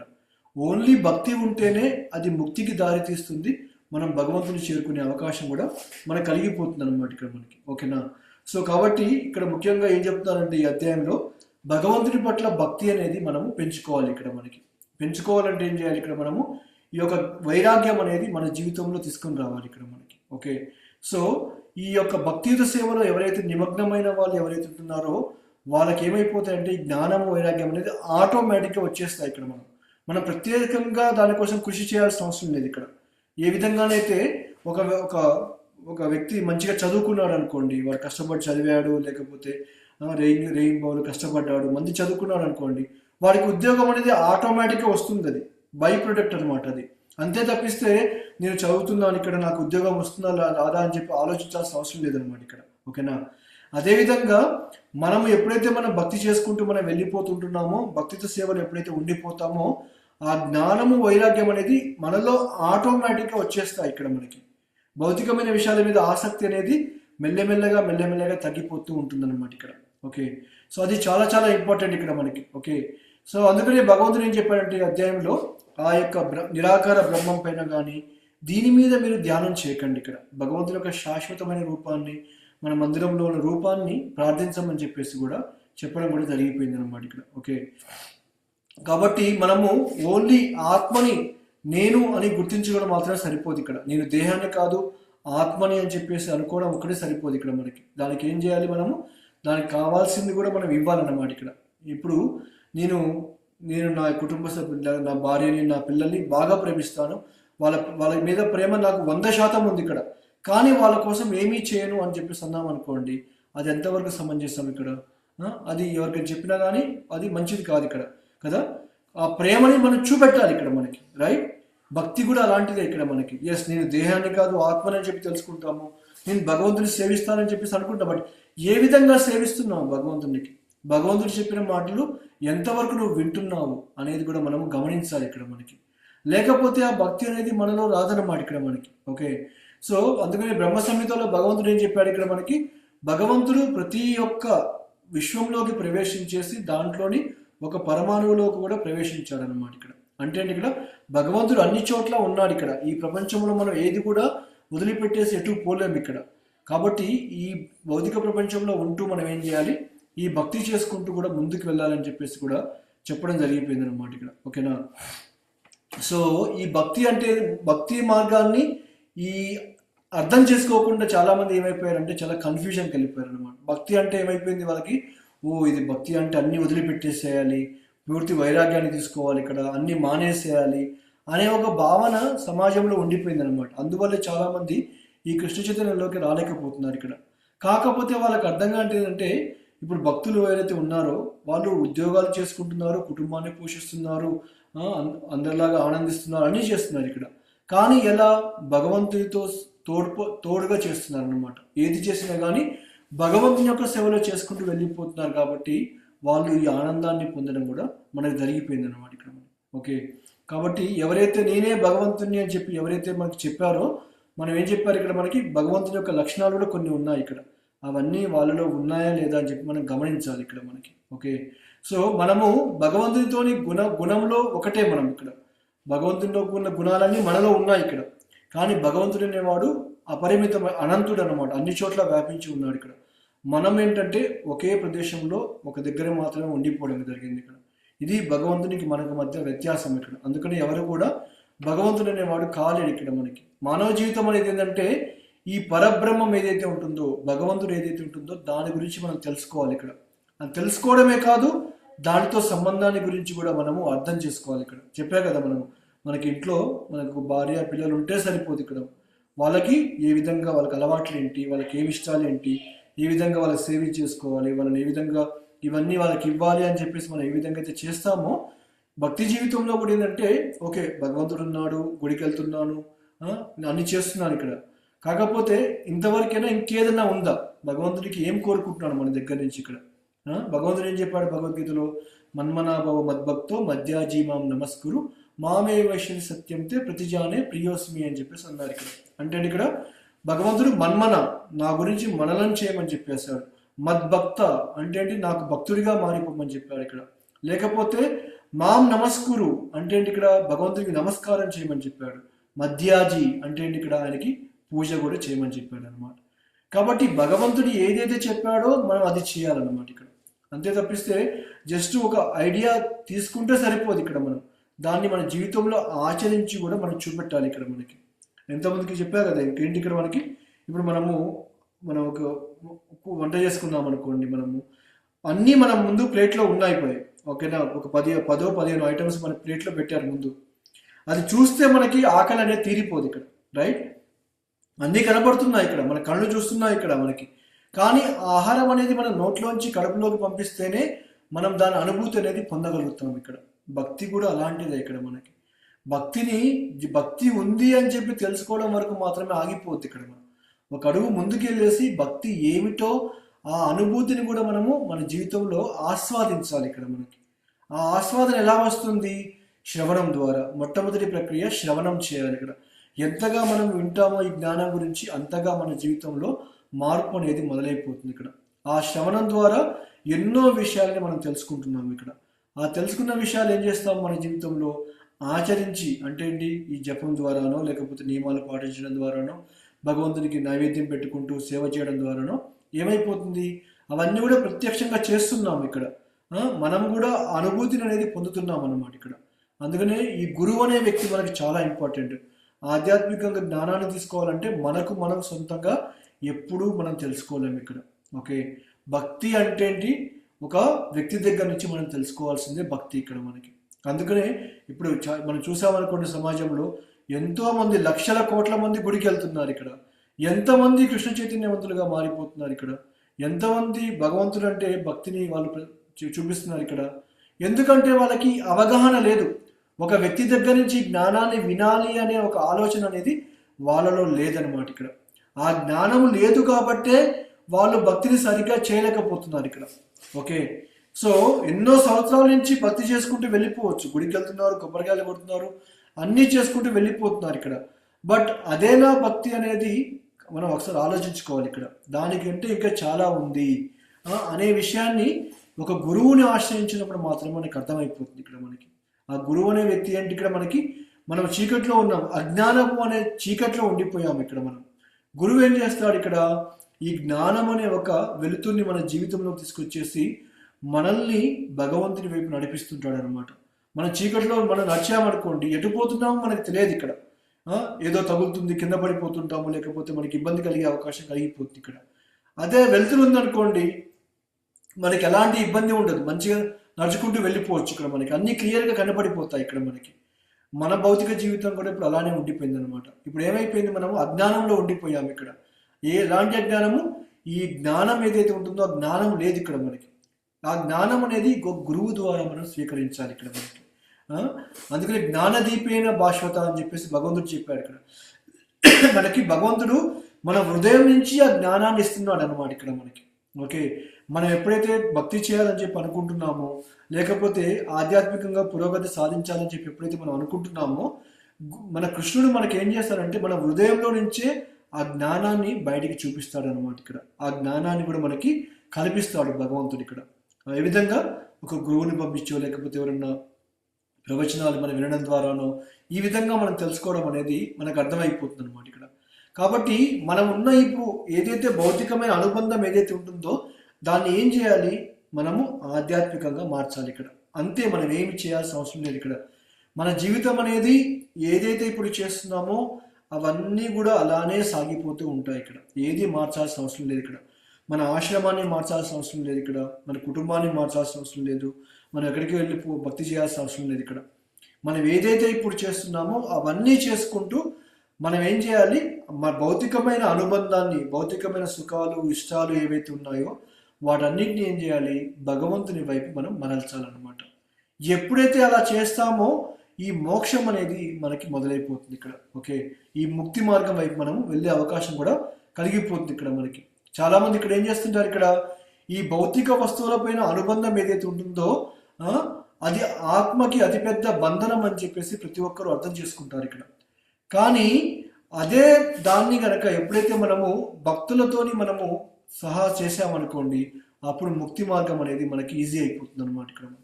ఎందుకంటే అనుబంధాన్ని మనం చంపలేము ఇక్కడ. ఓకే, ఇప్పుడు మనకి ఏదైనా ఇష్టం ఉందనుకోండి, మనకి దానిపైన అనుబంధాన్ని మనం చంపలేము. ఇప్పుడు మనకి ఇష్టమైన ఆహారాన్ని తింటున్నాము ఇక్కడ మనం. ఓకే, ఇప్పుడు ఏం చేస్తున్నాము? భగవంతునికి నైవేద్యం పెట్టకుండా మనమే ఆనందించుకుంటూ తింటున్నాము ఇక్కడ దాన్ని, రైట్? ఇప్పుడు కానీ భక్తిలోకి వచ్చామనుకోండి, అదే నైవేద్యం, అదే వంట, అన్నీ సేమే ఇక్కడ. జస్ట్ మనం ఏం చేస్తున్నాము? దాన్ని తీసుకెళ్ళి భగవంతునికి ఒక 5 నిమిషాలు నైవేద్యం పెట్టేసి మనం ప్రసాద రూపంలో తీసుకుంటున్నాం ఇక్కడ. ఇక్కడ ఏం మారుతుంది చెప్పండి? ఏమీ మారట్లేదు, అంతా సేమే. కానీ మనం చేసే భావన మారిపోతుంది ఇక్కడ. మనం ఆలోచించే విధానం మారిపోతుంది. జస్ట్ ఒక చిన్న మార్పు వల్ల ఎంత గొప్ప ప్రయోజనాన్ని పొందుతున్నామో ఆలోచించండి ఇక్కడ. మనకు సొంతగా చేసుకుంటే అదంతా కర్మబంధాన్ని మనలో కర్మంలోకి నెట్టేస్తుంది అనమాట. దాని ద్వారా కర్మను పొందుతున్నాం ఇక్కడ. కానీ అదే ఒక చిన్న మార్పు చేసేసి భగవంతునికి నైవేద్యం పెట్టేసి మనం తీసుకున్నాం అనుకోండి, ఆ కర్మ నుంచి మనం బయటపడిపోతున్నాం ఇక్కడ. దీంట్లో ఏం మార్పు ఉంది చెప్పండి? ఇక్కడ ఎలాంటి మార్పు అనేది లేదు ఇక్కడ. కాబట్టి వైరాగ్యం అనేది ఏదో గొప్పమైన విషయం కాదు ఇక్కడ, చాలా చిన్నది ఇక్కడ. కానీ దాని సరైన అవగాహన లేకపోవడం వల్ల ఏమైపోయిందంటే సమాజంలో దాన్ని వేరే తప్పుగా అర్థం చేసుకొని ఈ భక్తి మార్గంలోకి రాలేకపోతున్నారు ఎంతోమంది కూడా ఇక్కడ మనకి. కాబట్టి ఈ భౌతిక చైతన్యం నుంచి ఏం చేయాలి? కృష్ణ చైతన్యం వైపు మన యొక్క అనుబంధాన్ని మనం మార్చాలన్నమాట ఇక్కడ మనకి. ఏ విధంగానైతే ఇప్పుడు పిల్లలు లేరనుకోండి, ఇప్పుడు ఇంట్లో పిల్లలు లేని వాళ్ళు ఏం చేస్తుంటారు? ఇక్కడ ఒక పిల్లినో కుక్కనో తెచ్చుకొని ఏం చేస్తుంటారు? దాన్ని వాళ్ళ పిల్లల్లాగా తీసుకుంటారు అన్నమాట ఇక్కడ మనకి, రైట్? అదేవిధంగా మనకు కూడా ఏంటంటే మనం ఏదైతే మన భౌతికమైన అనుబంధం ఏదైతే ఉంటుందో దాన్ని మన కోసం కాకుండా భగవంతుని కోసం చేయడమే భక్తియుత సేవ. అంతకుమించి ఇక్కడ ఏం కాదు ఇక్కడ మనకి. కాబట్టి మన సాధువు అనే వ్యక్తి చాలా ఇంపార్టెంట్ మన జీవితంలో. గురువు అనే వ్యక్తి చాలా ఇంపార్టెంట్ ఇక్కడ. ఈ సాధువు గురువు అంటే ఏదో కాషాయ వస్త్రాన్ని ధరించేసి పొడవైన గడ్డాన్ని పెంచుకొనేసి ఉన్న సాధారణమైన వ్యక్తి కాదు ఇక్కడ మనకి. నిజమైన సాధువు అంటే ఎవరంటే భగవంతుడు చెప్పిన జ్ఞానాన్ని యథాతథంగా ఎలాంటి మార్పులు లేకుండా వేరే వాళ్ళకి చెప్పడమే నిజంగా ఎవరికి చెప్తారో అతను నిజమైన సాధువు అని చెప్పేసి అర్థం చేసుకోవాలి ఇక్కడ మనకి. ఓకేనా? ఇప్పుడు నారదముని ఉన్నాడు ఇక్కడ. ఆ యొక్క భక్తి వేదాంతులు ఎప్పుడైతే తన ఇంటికి రావడం జరిగిపోయిందో వాళ్ళ కొద్దిపాటి సేవ చేసుకోవడం ద్వారా గొప్ప భక్తుడిగా మారిపోయాడు అనమాట. సాధు సంఘ సర్వశాస్త్రే వై లవమాత్ర సాధు సంఘ సర్వసిద్ధి హోయ్ అని చెప్పేసి ఉన్నారు ఇక్కడ. అంటే ఇక్కడ మనకి చైతన్య మహాప్రభు ఏం చెప్పారంటే సాధు సంఘ సర్వశాస్త్ర హోయ్. అన్ని శాస్త్రాలు ఏం చెప్తున్నాయి? సాధువు సాంగత్యాన్ని తీసుకోమని చెప్పేసి అంటున్నాయి ఇక్కడ మనకి. ఓకే, అందుకనే ఎవరైనా మనము ప్రొఫెషన్ అని చెప్పినా కానీ ప్రోగ్రామ్స్ పెట్టినా కానీ ఎవరైనా వస్తున్నారు అనుకోండి, తప్పనిసరిగా మనం అక్కడికి వెళ్ళాలి ఇక్కడ మనకి. ఎందుకు? అన్ని శాస్త్రాలు కూడా సాధువు సాంగత్యాన్ని తీసుకోమని చెప్తున్నాయి ఇక్కడ. అలా వెళ్ళినప్పుడు ఏమైపోతుంది, లవమాత్ర సాధు సంఘ సర్వసిద్ధి హోయ్. లవమాత్రం అంటే ఏంటి ఇక్కడ, లవ అంటే ఒక జస్ట్ 45 మినిట్స్ అనమాట. ఆ కొద్దిపాటి సాంగత్యాన్ని కనుక మనం తీసుకున్నాం అనుకోండి, మనం పొందాల్సిన సర్వసిద్ధులు కూడా పొందుతామని చెప్పేసి శాస్త్రాలు చెప్తున్నాయి ఇక్కడ. అది సాధువు యొక్క గొప్పతనం మనం ఇక్కడ. అందుకనే సాధువుల్ని తేలిగ్గా తీసుకోకూడదు మనకి. ఎస్పెషల్లీ ప్రామాణిక గురు పరంపరలో వచ్చిన వాళ్ళని మనము ఊరికినా తీసి పక్కన పెట్టేయకూడదు అన్నమాట ఇక్కడ మనకి. అతనికి భగవంతుడంటే చాలా విశ్వాసం ఎక్కువగా ఉంటుంది ఇక్కడ మనకి. కాబట్టి ఈ మహాత్ముడు అనే పదానికి సాధువుకి పర్యాయ పదం ఇక్కడ. అంటే ఇక్కడ మనకి భక్తుల్ని రాజమార్గం వైపు నడిపించేదే ఈ సాధువులు అన్నమాట ఇక్కడ. వాళ్ళు ఏం చేస్తుంటారు, మన జీవితంలోకి వచ్చేసి జ్ఞానాన్ని వివరించడం అనేది మొదలు పెడతారు ఇక్కడ మనకి. ఓకే, మరి అదే భౌతికమైన వ్యక్తుల్ని మనం సేవించామనుకోండి, అదేం చేస్తుంది, మనల్ని ఒక తప్పు మార్గంలోకి తీసుకెళ్ళిపోతుంది ఇక్కడ. ఇప్పుడు ఒక వ్యక్తి తప్పు చేస్తున్నాడు అనుకోండి, వాడు గొప్ప నాయకుడు లేకపోతే ఇంకెవడో అనుకున్నాడు అనుకోండి, వాడు తప్పు చేసినప్పుడు మనం కూడా ఆ తప్పులో పాల్గొన్నాం అనుకోండి, వాడు నరకానికి పోతాడు, మనము నరకానికి పోతాం ఇక్కడ. కానీ భక్తి మార్గంలో ఏంటి ఇక్కడ, ఆ సాధువులు భగవంతుని గురించి మాత్రమే మాట్లాడుతున్నారు ఇక్కడ. వాళ్ళు ఏదైతే చేశారో, ఏదైతే వాళ్ళ జీవితంలో అవలంబించారో అదే చేయమని చెప్పేసి మనకు చెప్తున్నారు ఇక్కడ వాళ్ళు ఇక్కడ. దానివల్ల ఏమైపోతాము, మనం కూడా వాళ్ళ మార్గంలో ముందుకు వెళ్ళే అవకాశం అనేది కలిగిపోతుంది ఇక్కడ. కాబట్టి సాధు సాంగత్యము, ఈ సాంగత్యం అనేది చాలా చాలా చాలా ఇంపార్టెంట్ ఇక్కడ. మన జీవితంలో ఎన్ని పనులున్నా ఏమి ఉన్నా కానీ సాంగత్యాన్ని మాత్రం మనం ఎప్పుడు కూడా వదిలిపెట్టుకోవద్దు ఇక్కడ. ఓకే, ఎందుకంటే ఇది మళ్ళీ మళ్ళీ దొరికేది కాదు సాంగత్యం అనేది ఇక్కడ. మన భౌతికమైన విషయాలు అంటారా, మనం పోయికపోయినా కానీ అవి ఎప్పుడు వస్తూనే ఉంటాయి, పోతూనే ఉంటాయి ఇక్కడ మనం. ఓకే, కానీ సాధువుల సాంగత్యం ఎప్పుడంటే అప్పుడు మనకు దొరకదు ఇక్కడ మనకి. భౌతికమైన విషయాలు ఈ రోజు కాకపోతే రేపు చేసుకోవచ్చు ఇక్కడ, లేకపోతే ఉదయం కాకపోతే మధ్యాహ్నం సాయంత్రం చేసుకోవచ్చు ఇక్కడ. అదే సాధు సాంగత్యం అనుకోండి, ప్రతిరోజు దొరకకపోవచ్చు ఇక్కడ మనకి. కానీ ఎప్పుడైతే దొరికిందో అప్పుడు తప్పనిసరిగా దాన్ని ఉపయోగించుకోవాలి ఇక్కడ. మనం అవన్నీ కూడా పక్కన పెట్టేసి, ఎందుకంటే భౌతికంగా మనం చేసేవన్నీ కూడా మనతో పాటు ఎప్పటికీ రావు ఇక్కడ. అదే ఆధ్యాత్మికంగా ఇలాంటి సాధు సంగత్యాన్ని మనం తీసుకున్నాం అనుకోండి, ఏమైపోతుంది ఇక్కడ, అది నెక్స్ట్ జన్మలకు కూడా మనతో పాటు వస్తుంది అనమాట. అది సాధు సాంగత్యం యొక్క గొప్పతనం ఇక్కడ మనకి. అందుకని మనకి ఎన్ని పనులున్నా ఏమున్నా కానీ సాంగత్యాన్ని మాత్రం మనం వదిలిపెట్టుకోకూడదు. దాన్ని మన జీవితంలో ప్రయారిటీ చేసుకోవాలి ఇక్కడ. ఇది నాకు చాలా ఇంపార్టెంట్, ఇది తప్పిస్తే నాకు ఇంకోటి అవసరం లేదు, ఇది తర్వాతనే ఇంక ఏదన్నా అని చెప్పేసి మనం అనుకోవాలన్నమాట ఇక్కడ మనకి. కాబట్టి మనము సాంగత్యం వల్ల ప్రభావం ఏమైపోతుంది ఇక్కడ, మన స్వభావం అనేది మారిపోతుంది ఇక్కడ మనకి. సో ఈ యొక్క ఇంద్రియ భోగం పట్ల లేకపోతే ఈ యొక్క ఆనందించాలని చెప్పేసి ఆసక్తి ఎక్కువ ఎవరికైతే ఉంటుందో వాళ్ళకి భక్తి పట్ల నిశ్చయం అనేది, దృఢత్వం అనేది ఎక్కువగా ఉండదన్నమాట ఇక్కడ మనకి. ఎందుకంటే ఇప్పుడు ఎంతో మంది ఈ యొక్క ఆనందించాలని చెప్పేసి ఎన్నో రకాలుగా ఉన్నాయి, సాధనాలు ఉన్నాయి బయట ఇక్కడ. అయినా సరే వాడికి ఆనందం పొందలేకపోతున్నాడు. ఎందుకు?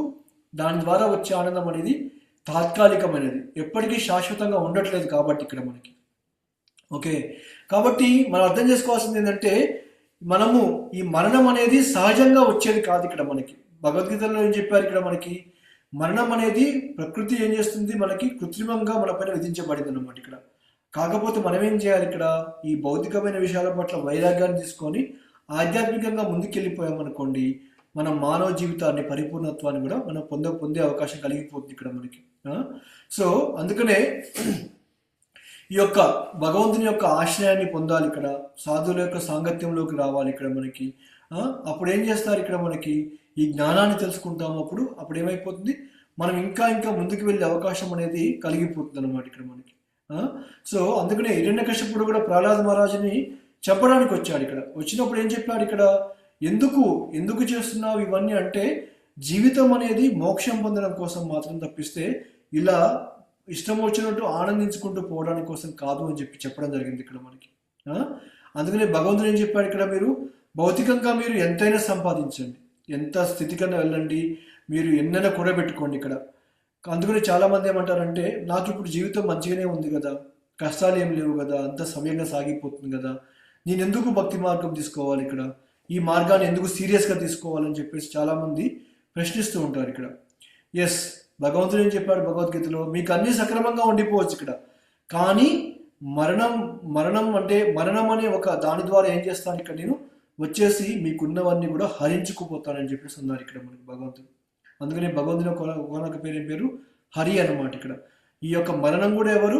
భగవంతుని యొక్క ఒకనొక శక్తినే. ఇక్కడ ఎవరైతే నేను గొప్ప, లేకపోతే నేను నాకు దేవుడు అవసరం లేదు, భక్తి అవసరం లేదని చెప్పి ఎవరైతే అనుకుంటున్నారో వాళ్ళందరికీ ఏమైపోతుంది? మరణం ముందు ఓడిపోతారు వాళ్ళందరూ కూడా. ఎందుకంటే అక్కడ ఎవరు కూడా ఆపలేరు. ఇక్కడ భౌతికంగా మనం ఎంతమంది కంట్రోల్ చేయొచ్చు ఇక్కడ, కానీ మరణం దగ్గరికి వచ్చేసరికల్లా అది మన చేతిలో లేదు. ఇక్కడ అది బలవంతంగా మనల్ని తీసుకొని వెళ్ళిపోతుంది అనమాట ఇక్కడ మనకి. కాబట్టి మనం అర్థం చేసుకోవాల్సింది ఏంటంటే, భగవంతుని మోసం చేయాలని చెప్పి మనం ప్రయత్నించినా కానీ మనకి భగవంతుడు మనల్ని ఎప్పుడు గమనిస్తూనే ఉన్నాడు. ఇక్కడ మనకి మనం చేసే పనులు కానీ మన ఆలోచనలు కానీ ఇవన్నీ కూడా మన హృదయంలోని పరమాత్మ రూపంలో అన్నీ వింటున్నాడు ఆయన ఇక్కడ మనకి. ఓకే, మనం భక్తి మార్గంలో తీసుకొద్దాం అనుకుంటే భగవంతుడు దానికి కావాల్సిన సదుపాయాలన్నీ మనకు కల్పిస్తాడు ఇక్కడ. లేదు నేను భగవంతుడి నుంచి దూరంగా వెళ్ళిపోవాలనుకున్నాం అనుకోండి, భగవంతుడు అవకాశాన్ని కూడా కల్పిస్తాడు అనమాట ఇక్కడ మనకి. ఓకే, సో అందుకనే భగవంతుడు ఏం చెప్పాడు ఇక్కడ, నేను ఎవరిని వ్యతిరేకించట్లేను, ఎవరిని ప్రేమించట్లేను ఇక్కడ, కానీ ఎవరైతే భక్తి చేస్తున్నారో వాళ్ళకి నేను చాలా ప్రియమైన వ్యక్తిని అని చెప్పేసి అన్నాడు అనమాట ఇక్కడ. ఇప్పుడు ఒక వ్యక్తి సూర్యునికి ఆపోజిట్గా తిరిగేసి నాకు సూర్యుడు కనపడట్లేడు అని చెప్పేసి అనడం ఏదైతే ఉంటుందో, ఈ భక్తి కూడా అలాంటిది అనమాట. ఇక్కడ భగవంతుడు ఉన్నాడు ఇక్కడ, కాకపోతే ఏంది, మనము సుముఖంగా ఆయన్ని ఆశ్రయించాలన్నమాట. ఇక్కడ అది తెలుసుకునే ప్రయత్నం మనం చేయాలి. ఇక్కడ అన్నీ ఉన్నాయి, ప్లేట్లో అన్నీ ఉన్నాయి తినడానికి, అట్లీస్ట్ మన చేతులు ఉపయోగించేసి దాన్ని నోట్లో పెట్టే విషయాన్ని అట్లీస్ట్ మనం చేయాలన్నమాట. ఇక్కడ భక్తి ఉంది, భక్తులు ఉన్నారు, సాధువులు ఉన్నారు, శాస్త్రాలు ఉన్నాయి, అన్నీ ఉన్నాయి. ఇక్కడ లేనిదంటూ ఏం లేదు ఇక్కడ, కానీ మన ప్రయత్నం అనేది లేదు ఇక్కడ. అది మనం ప్రయత్నం చేసామనుకోండి, ఆటోమేటిక్ ఏమైపోతుంది, అవన్నీ కూడా మనము అనుభూతిని అనేది మన జీవితంలో పొందవచ్చు అనమాట ఇక్కడ. సో ఈ యొక్క కృష్ణ చైతన్యం ఏదైతే ఉంటుందో ఇదేం చేస్తుంది, ఇక్కడ మనల్ని భౌతికంగా ఉన్న విషయాల పట్ల వైరాగ్యాన్ని తీసుకొచ్చేసి ఆధ్యాత్మికంగా ఇంకా ఇంకా ముందుకు పురోగతి సాధించేలాగా తోడ్పడుతుంది అనమాట ఇక్కడ మనకి. కాబట్టి ఈ విషయంలో ముఖ్యంగా అర్థం చేసుకోవాల్సిందంటే, ఈ కృష్ణ చైతన్య ఉద్యమం ఏం చెప్తుంది ఇక్కడ, అతి సరళమైన అతి సులభమైన హరే కృష్ణ మహామంత్రంతో మొదలుపెట్టమని చెప్పేసి అంటున్నారు ఇక్కడ. అలా మొదలుపెట్టినప్పుడు ఏమైపోతుంది, మనలో మార్పు అనేది ఆటోమేటిక్గా స్టార్ట్ అయిపోతుంది. ఇక్కడ ఆ భౌతిక విషయాల పట్ల వైరాగ్యం అనేది మనలో వచ్చేస్తుంది అనమాట ఇక్కడ. కాబట్టి మనం అర్థం చేసుకోవాల్సింది ఏంటంటే, ఈ అధ్యాయంలో ఆధ్యాత్మికంగా అనుబంధాన్ని పెంచుకుంటూ పోవాలంటే ఏం చేయాలి, భౌతికమైన వైరాగ్యాన్ని పొందాలి. ఇక్కడ భౌతికమైన వైరాగ్యాన్ని పొందడం అంటే ఏంటి, ఇక్కడ మనము ఏదైతే మనము మన కోసం ఉపయోగిస్తున్నామో, మన ఆనందం కోసం ఏదైతే వాడుతున్నామో వాటిని భగవంతుని సేవలో ఉపయోగించడమే భౌతికమైన వైరాగ్యం ఇక్కడ మనకి. ఓకే, ఇప్పుడు మనం ఇక్కడ ఉన్నప్పుడు ఇప్పుడు ఈ ఫోన్లు వాడుకోవాలి, లేకపోతే ఇప్పుడున్న టెక్నాలజీ ఏవైతే ఉన్నాయో ఇవన్నీ వాడుకోవాలి ఇక్కడ, కానీ అవన్నీ ఏం చేయాలి, భగవంతుని సేవలో వినియోగించాలి ఇక్కడ. అది ఇంపార్టెంట్ ఇక్కడ మనకి. ఓకే, సో ప్రభుపాద ఇంతమందికి ఎగ్జాంపుల్ కూడా చెప్పాను ఇక్కడ. ప్రభుపాద వారు బోస్టన్లో ఉన్నప్పుడు అక్కడ ఏదైతే ఒక ప్రింటింగ్ మిషన్, పుస్తకాలను ముద్రించే ఆ ప్రింటింగ్ మిషన్ ఏవైతే ఉంటుందో అక్కడికి వెళ్ళి ప్రభుపాద వారు సాష్టాంగ నమస్కారం చేశారనమాట. వాళ్ళ భక్తులందరూ కూడా, శిష్యులందరూ ఆశ్చర్యపోయారనమాట. అదేంటి ప్రభుపాద వారు మీరు దీనికి నమస్కారం పెడుతున్నారంటే ఏం చెప్పారు ప్రభుపాద వారు, ఇది భౌతికమైనదే కావచ్చు ఇక్కడ, కానీ అది ఆధ్యాత్మికంగా భగవంతుని యొక్క పుస్తకాలను ముద్రించడానికి ఉపయోగపడుతుంది, కాబట్టి ఇది కూడా దీని కృతజ్ఞత భావాన్ని చెప్పుకోవాలని చెప్పేసి అన్నారు ఇక్కడ మనకి. రైట్, అదనమాట, అది భౌతికమైన వైరాగ్యం అంటే. ఇక్కడ అన్నీ భౌతికమైనవే. ఇప్పుడు మనకి నాకు ఫోన్ వద్దు, దీనివల్ల భక్తి చేయలేకపోతున్నాను ఇక్కడ నేను, లేకపోతే నాకు కారు అవసరం లేదు ఇక్కడ, దీనివల్ల నేను సుఖాన్ని ఎక్కువ పొందుతున్నాను ఇక్కడ, ఇలా మనం భావించుకుంటూ పోయామనుకోండి మనం ఏది చేయలేము ఇక్కడ. కాకపోతే ఇంతకుముందు చెప్పా కదా, యుక్త వైరాగ్యం అనేది చాలా చాలా ఇంపార్టెంట్ మన జీవితంలో. వాడి యుక్త వైరాగ్యం అంటే ఏంటి, ఇక్కడ మనం అన్నిటినీ భగవంతుని సేవలో వినియోగించుకుంటూ మనము భక్తి చేసుకుంటూ వెళ్ళిపోవడమే యుక్త వైరాగ్యం ఇక్కడ. మనం భౌతికమైన విషయాలను కూడా, భౌతికమైన వాటిని కూడా భగవంతుని సేవలో వినియోగించామనుకోండి, అది యుక్త వైరాగ్యం లాగా మారిపోతుంది ఇక్కడ. ఈ విధంగా భగవంతుని పట్ల అనుబంధాన్ని పెంచుకుంటూ భౌతికమైన వైరాగ్యాన్ని కూడా పొందే అవకాశం కూడా కలిగిపోతుంది అనమాట. అది ఈ ముఖ్యమైన ఈ యొక్క 10వ అధ్యాయం యొక్క సారాంశం ఇక్కడ. ఓకే, వైరాగ్యం అంటే భౌతికమైన వాటిని ఆధ్యాత్మికంగా ఉపయోగించడమే నిజమైన వైరాగ్యం ఇక్కడ. హరే కృష్ణ.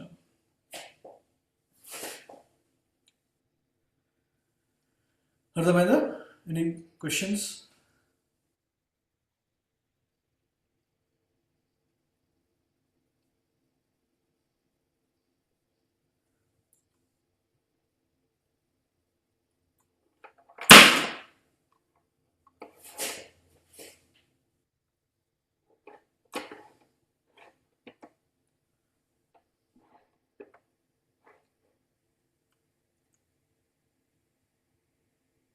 ఈ అధ్యాయం పేరు యుక్త వైరాగ్యమా ప్రభు? ఆధ్యాత్మిక అనుబంధము, భౌతిక వైరాగ్యం. అంటే ఆధ్యాత్మిక అనుబంధాన్ని పెంచుకోవడము, భౌతికంగా వైరాగ్యాన్ని పొందడం అనమాట.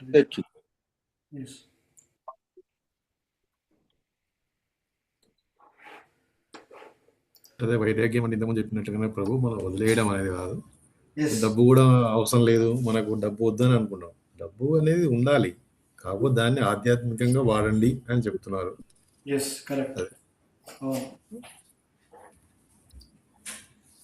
అలాగే ఫోను, అలాగే కారు చెప్పినటువంటి దాన్ని మనం భౌతికంగా ఆధ్యాత్మిక వైరాగ్యం అవుతుంది అది చేసిన. అర్థమైంది ప్రభు. ఒక మాటలో చెప్పాలంటే భౌతికంగా ఉన్నవి అన్ని ఆధ్యాత్మిక మార్గములు, ఆధ్యాత్మిక పద్ధతుల కోసం ఉపయోగించితే అదే ఆధ్యాత్మిక భౌతిక వైరాగ్యం. భౌతిక వైరాగ్యం కూడా ఆధ్యాత్మికంగా ఉపయోగపడుతుంది, ఉపయోగించుకునే దాన్ని బట్టి ఉంటుంది. అంటే ఈ శ్లోకాస్ అన్ని మనకి 6th చాప్టర్ లో రిలేట్ అవుతాయి కదా ప్రభుజీ. సన్యస్త కర్మజీ కాకుండా కర్మ చేయాలి, but you have to offer all those to God అనేది సేమ్ థింగ్ కదా ప్రభుజీ? హరే కృష్ణ. మెయిన్ అదే ఇంపార్టెంట్ ఇక్కడ. మనకి ఏవైతే చేస్తున్నామో భగవంతునికి సమర్పించి చేయాలి ఇక్కడ మనకు. అది మెయిన్ ఇంపార్టెంట్ ఇక్కడ మనకు ఆలోచించి. సో ఏది మారట్లేదు ఇక్కడ మన జీవితంలో ఏది మారట్లేదు, మనము అంత సేమే జరిగిపోతుంది ఇక్కడ. బట్ దాన్ని చూసే విధానం అనేది మార్పు ఉంటుంది ఇక్కడ.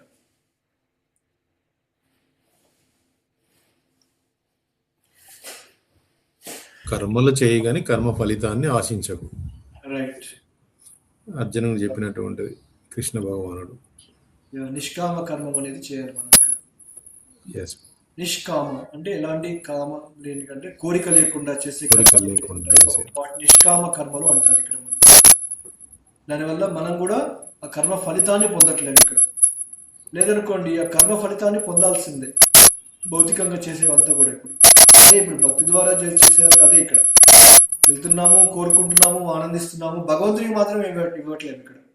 అన్ని నా కోసమే, అన్ని నా కోసమే అన్నట్టు చేస్తున్నాము.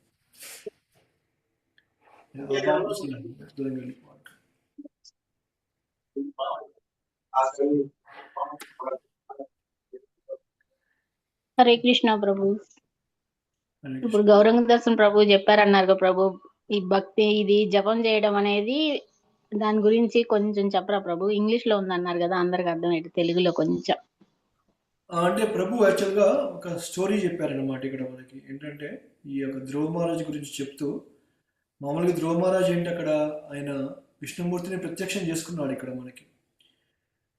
అయితే భాగవతంలో ధ్రువ మహారాజ్ గురించి ఉంటుంది ఇక్కడ. ఏంటి ఇక్కడ విష్ణుమూర్తిని ప్రత్యక్షం చేసుకుని మళ్ళీ తిరిగి వచ్చిన తర్వాత ఏమైపోతుందంటే, ధ్రువ మహారాజ్కి ఇంకొక తమ్ముడు ఉంటాడు, దాని పేరు ఉత్తముడు అనమాట. ఆ ఉత్తముడికి ఏంటంటే ఒక శాపం ఉంటుంది. ఏంటి ఇక్కడ, అతను యక్షుని యొక్క చేతిలో మరణిస్తాడని ఒక శాపం అనేది ఉంటుందన్నమాట. ఒకసారి అతను వెళ్తాడు, వెళ్ళేసి ఆ యక్షులతో యుద్ధం చేస్తాడు. ఇక్కడ అడవిలోకి వెళ్ళినప్పుడు చనిపోతాడు ఇక్కడ. ఆ చనిపోయినప్పుడు ఏమైపోతుంది, ధ్రువ మహారాజుకి మొత్తం తెలుసు, ఈ యొక్క యక్షుల చేతిలో ఉత్తముడు చనిపోతాడు అన్నీ తెలుసు ఇక్కడ. తెలిసినా కానీ ఏం చేస్తాడు, ఆ యొక్క యక్ష జాతిని మొత్తాన్ని కూడా నాశనం చేయాలని చెప్పేసి ధ్రువ మహారాజు ఏం చేస్తాడంటే వాళ్ళ మీద యుద్ధానికి వెళ్ళిపోతాడు అనమాట. చంపింది ఒక వ్యక్తి, బట్ ధ్రువ మహారాజు ఏం చేస్తాడు, మొత్తం యక్ష జాతిని మొత్తం నాశనం చేయాలని చెప్పేసి వెళ్ళిపోతాడు అనమాట ఇక్కడ.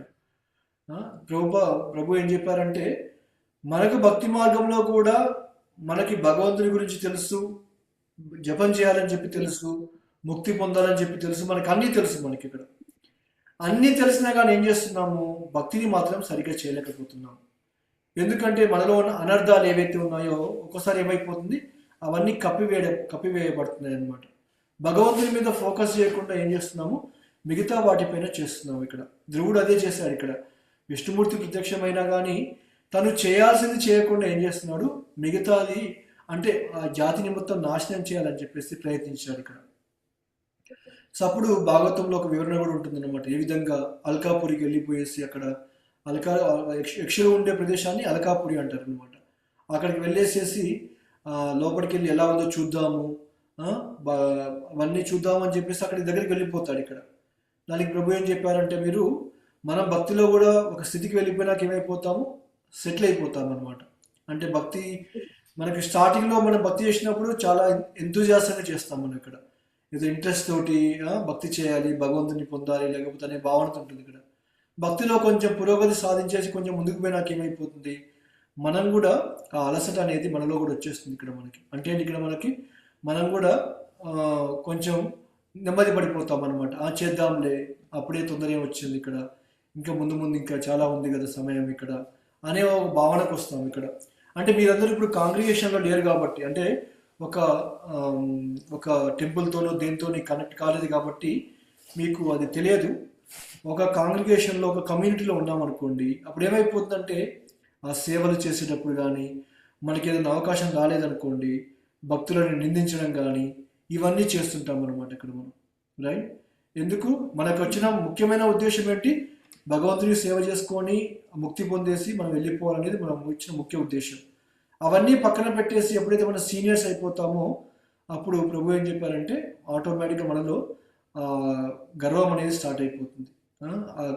అందరూ నాకు గౌరవం ఇవ్వాలి, నాకు మర్యాద ఇవ్వాలి, ఇక్కడ నేను చెప్పిందే వినాలి, ఇక్కడ నాకంటే ముందు వచ్చారు, ఇక్కడ నేను చెప్పేది మాట వినట్లేరు ఇక్కడ అనే ఒక భావన అనేది మొదలైపోతుంది అనమాట. ఇక్కడ భక్తిలో కూడా ఏంటంటే ఈ మహామంత్రం అనేది మనకి ఇంపార్టెంట్ ఇక్కడ. అందుకనే మనకి కొన్ని రోజులు అయిపోయినా ఏమైపోతుంది, ఈ జపం అనేది రుచి మనకు రావట్లేదు. ఇక్కడ స్టార్టింగ్లో మనకి ఇష్టం ఉంది, మనకి జపం అంటే చాలా ఇంట్రెస్ట్ ఉంది, అన్నీ ఉన్నాయి ఇక్కడ మనకి.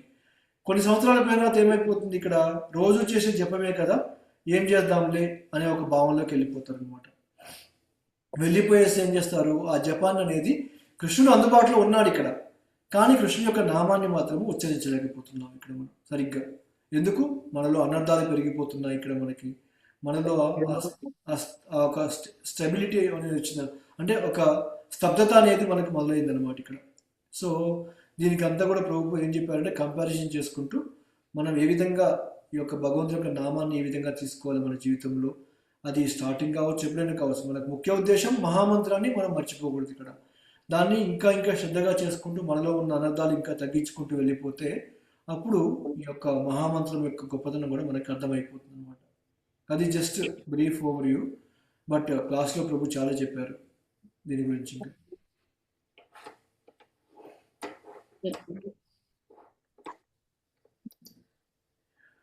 హరే కృష్ణ.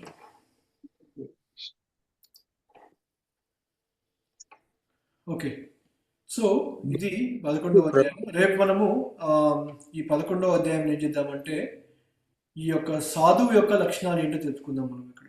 ఓకే, చాలా ఇంపార్టెంట్. ఎందుకంటే ఎంతోమంది సాధువులు ఉంటారు ఇక్కడ. అసలు సాధువు యొక్క లక్షణాలు ఏంటి, ఒక వ్యక్తిని చూడగానే ఆ వ్యక్తిని ఎలాంటి లక్షణాలతో మనము ఐడెంటిఫై చేయొచ్చు, ఇతను సాధువు అనే విషయము లేకపోతే కాదా అని చెప్పేసి, అది రేపటి అధ్యాయంలో చెప్పుకునే ప్రయత్నం చేద్దాం. ఓకేనా ప్రభు? ధ్రువ మహారాజు ఆయన ఏమి వద్దు ఇష్టమూర్తి ప్రత్యక్షంగా కానీ నాకు మీరే కావాలని అడిగినాడు, మళ్ళా ఇల్లు మీద యుద్ధానికి ఎందుకు వెళ్ళాడు ప్రభు? అదే అంటున్నాను కదా, మాయ అనేది అలా ప్రభావితం చూపిస్తుంది అనమాట మన మీద. ఇప్పుడు అన్నీ తెలుసు, కాకపోతే ఏమైపోయింది, ఆ సమయానికి మాయలో పడిపోయాడు ధ్రువుడు.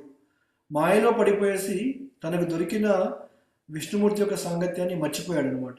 మర్చిపోయి ఏం చేశాడు, ఇక్కడ మాయ వెనకాల వెళ్ళిపోయాడు. ఇక్కడ ఇప్పుడు భరత్ మహారాజు అన్నాడు భాగవతంలో. భరత్ మహారాజు మంచి వ్యక్తినే, కానీ ఒక మాయ జింక ద్వారా వచ్చేసి ఏమైపోయింది, ఆ మాయలో పడిపోయేసి అతను ఆ అవకాశాన్ని కోల్పోయాడు అనమాట. ఇక్కడ అది ధ్రువ మహారాజు విషయంలో అదే జరిగింది. ఇక్కడ అతనికి విష్ణుమూర్తి కనబడ్డాడు, అన్నీ తెలుసు ఆయనకి ఇక్కడ. కాకపోతే ఏమైపోయింది, ఆ తమ్ముడికి అది జరిగిపోయిందని చెప్పి తెలియగానే తనకు కోపం వచ్చేస్తుంది అనమాట. కోపం వచ్చేసేసి అతనికి శాపం ఉందని చెప్పి అన్నీ తెలుసు ఇక్కడ మనకి, అయినా సరే దాన్ని గుర్తుపెట్టుకోలేకపోయాడు అక్కడ. అప్పుడు తన యొక్క రివెంజ్ అంటే వాళ్ళ మీద కక్ష తీసుకోవాలని చెప్పేసి యుద్ధానికి బయలుదేరి వెళ్ళిపోయాడు అనమాట. అంటే మన జీవితంలో కూడా మాయ అనేది ఎప్పుడు ఏ విధంగా వస్తుందో మనకు తెలియదు ఇక్కడ మనం. కాబట్టి చాలా అలర్ట్గా ఉండాలి మనం భక్తిలో. మనకి కొన్నిసార్లు ఏమనిపిస్తుంది అంటే ఏదైనా పని చేస్తున్నా కానీ భౌతికంగా చేస్తున్నా కానీ ఏమనిపిస్తుంది ఇక్కడ, ఏం కాదులే చిన్న పనే కదా అనిపిస్తుంది ఇక్కడ. బట్ మాయా ఆరూపంలో కూడా మన జీవితంలోకి ఎంటర్ అయిపోతుంది అనమాట.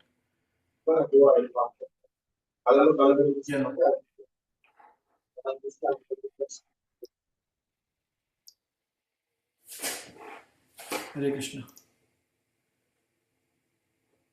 సో రేపు సత్సంగంలో మనము ఈ 10వ అధ్యాయం యొక్క సారాంశం చెప్పుకొని 11వ అధ్యాయం సారాంశం చెప్పుకొని ముందుకు వెళ్ళిపోతాం. ఓకేనా? హరే కృష్ణ. హరే కృష్ణ ప్రభు. కిరణ్ ప్రభు థ్యాంక్స్ అండి.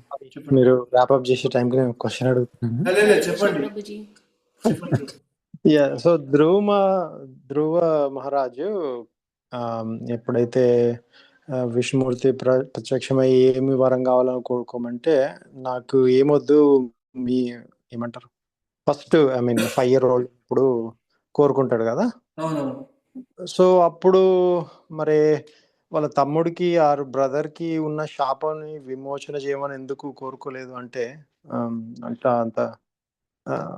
అంటే ఎప్పుడైతే తెలిసినప్పుడు అలా ఎందుకు కోరుకోలేకపోయాడు అంటే వై? Good question. అయితే ఇది మనం ఏం చెప్పుకున్నాం, ఒకటి కర్మ అనేది అందరికీ ఉంటుంది కదా ప్రభు. ఇప్పుడు ఆ కర్మ ప్రకారం ఏమైపోయిందంటే, ఇప్పుడు ఉత్తముడు కానీ ఉత్తన్నపాద కానీ వీళ్ళు ఎవరైతే ఉంటున్నారో వీళ్ళకి ఏమైపోయింది, ధ్రువుని ఇబ్బంది పెట్టారు కాబట్టి వాళ్ళ కర్మ ప్రకారం ఏమైపోయింది, అలాంటి శిక్ష పొందే అవకాశం అనేది ముందే ఉందన్నమాట వాళ్ళకి. సో మామూలుగా ఏం చెప్పాడు కృష్ణుడు వచ్చేసి, ఇక్కడ విష్ణుమూర్తి ప్రత్యక్షమైనప్పుడు ఏం చెప్పాడంటే, నీకు మోక్షాన్ని ఇచ్చేస్తాను ఇక్కడ నేను, నువ్వు నాతో పాటు వచ్చేసి నీకు ఇంకా ఏమీ అవసరం లేదని చెప్పేసి అంటాడు అనమాట ఇక్కడ. కానీ ధ్రువుడు ఏమీ కోరుకోడు ఇక్కడ, నాకు అసలు ఏమీ అవసరం లేదు ఇక్కడ, నేను అన్నీ నాకు రాజ్యం కావాలి, మా తాతగారి కంటే గొప్ప రాజ్యం కావాలని చెప్పి నేను కోరుకున్నాను ఇక్కడ నేను. బట్ నాకు ఇప్పుడు అవేమీ వద్దు ఇక్కడ, నాకు కావాల్సింది నీ భక్తి మాత్రమే ఇవ్వని చెప్పి కోరుకున్నాను ఇక్కడ. కాకపోతే అప్పుడు చెప్పాడు క్లియర్, విష్ణుమూర్తి కూడా అప్పుడు చెప్తాడు అనమాట ఇక్కడ, నువ్వు కోరికలు కోరుకోకపోయినా కానీ మీ ఉత్తముడికి ఇలా జరగబోతుంది, ఉత్తన్నపాదికి మీ తండ్రి గారికి ఇలా జరగబోతుంది అని చెప్పేసి క్లియర్గా విష్ణుమూర్తి అప్పుడు చెప్తాడనమాట. ఎందుకంటే కర్మని ఎవరు మార్చలేరు ఇక్కడ, కృష్ణుడు కూడా వాళ్ళ కర్మని తప్పించలేరు అనమాట. ఇప్పుడు ఎగ్జాంపుల్ ఏంటి, ఇప్పుడు మనకి పాండవులు ఉన్నారు, ఇప్పుడు మనకి మహాభారతంలో పాండవుల యొక్క 5 కుమారులు కూడా చనిపోతారని చెప్పేసి తెలుసు కృష్ణుడికి. ఇక్కడ పాండవులు అంత దగ్గర వాళ్ళైనా సరే కావాలనుకుంటే వాళ్ళని బతికేలాగా చేయొచ్చు, ఇక్కడ వాళ్ళని తప్పించవచ్చు అక్కడి నుంచి ఇక్కడ. కాకపోతే ఏమైపోయింది, అలాంటి పరిస్థితుల్లో ఎవరు మార్చలేరు కాబట్టి అది జరగాల్సింది జరిగిపోయింది అనమాట ఇక్కడ.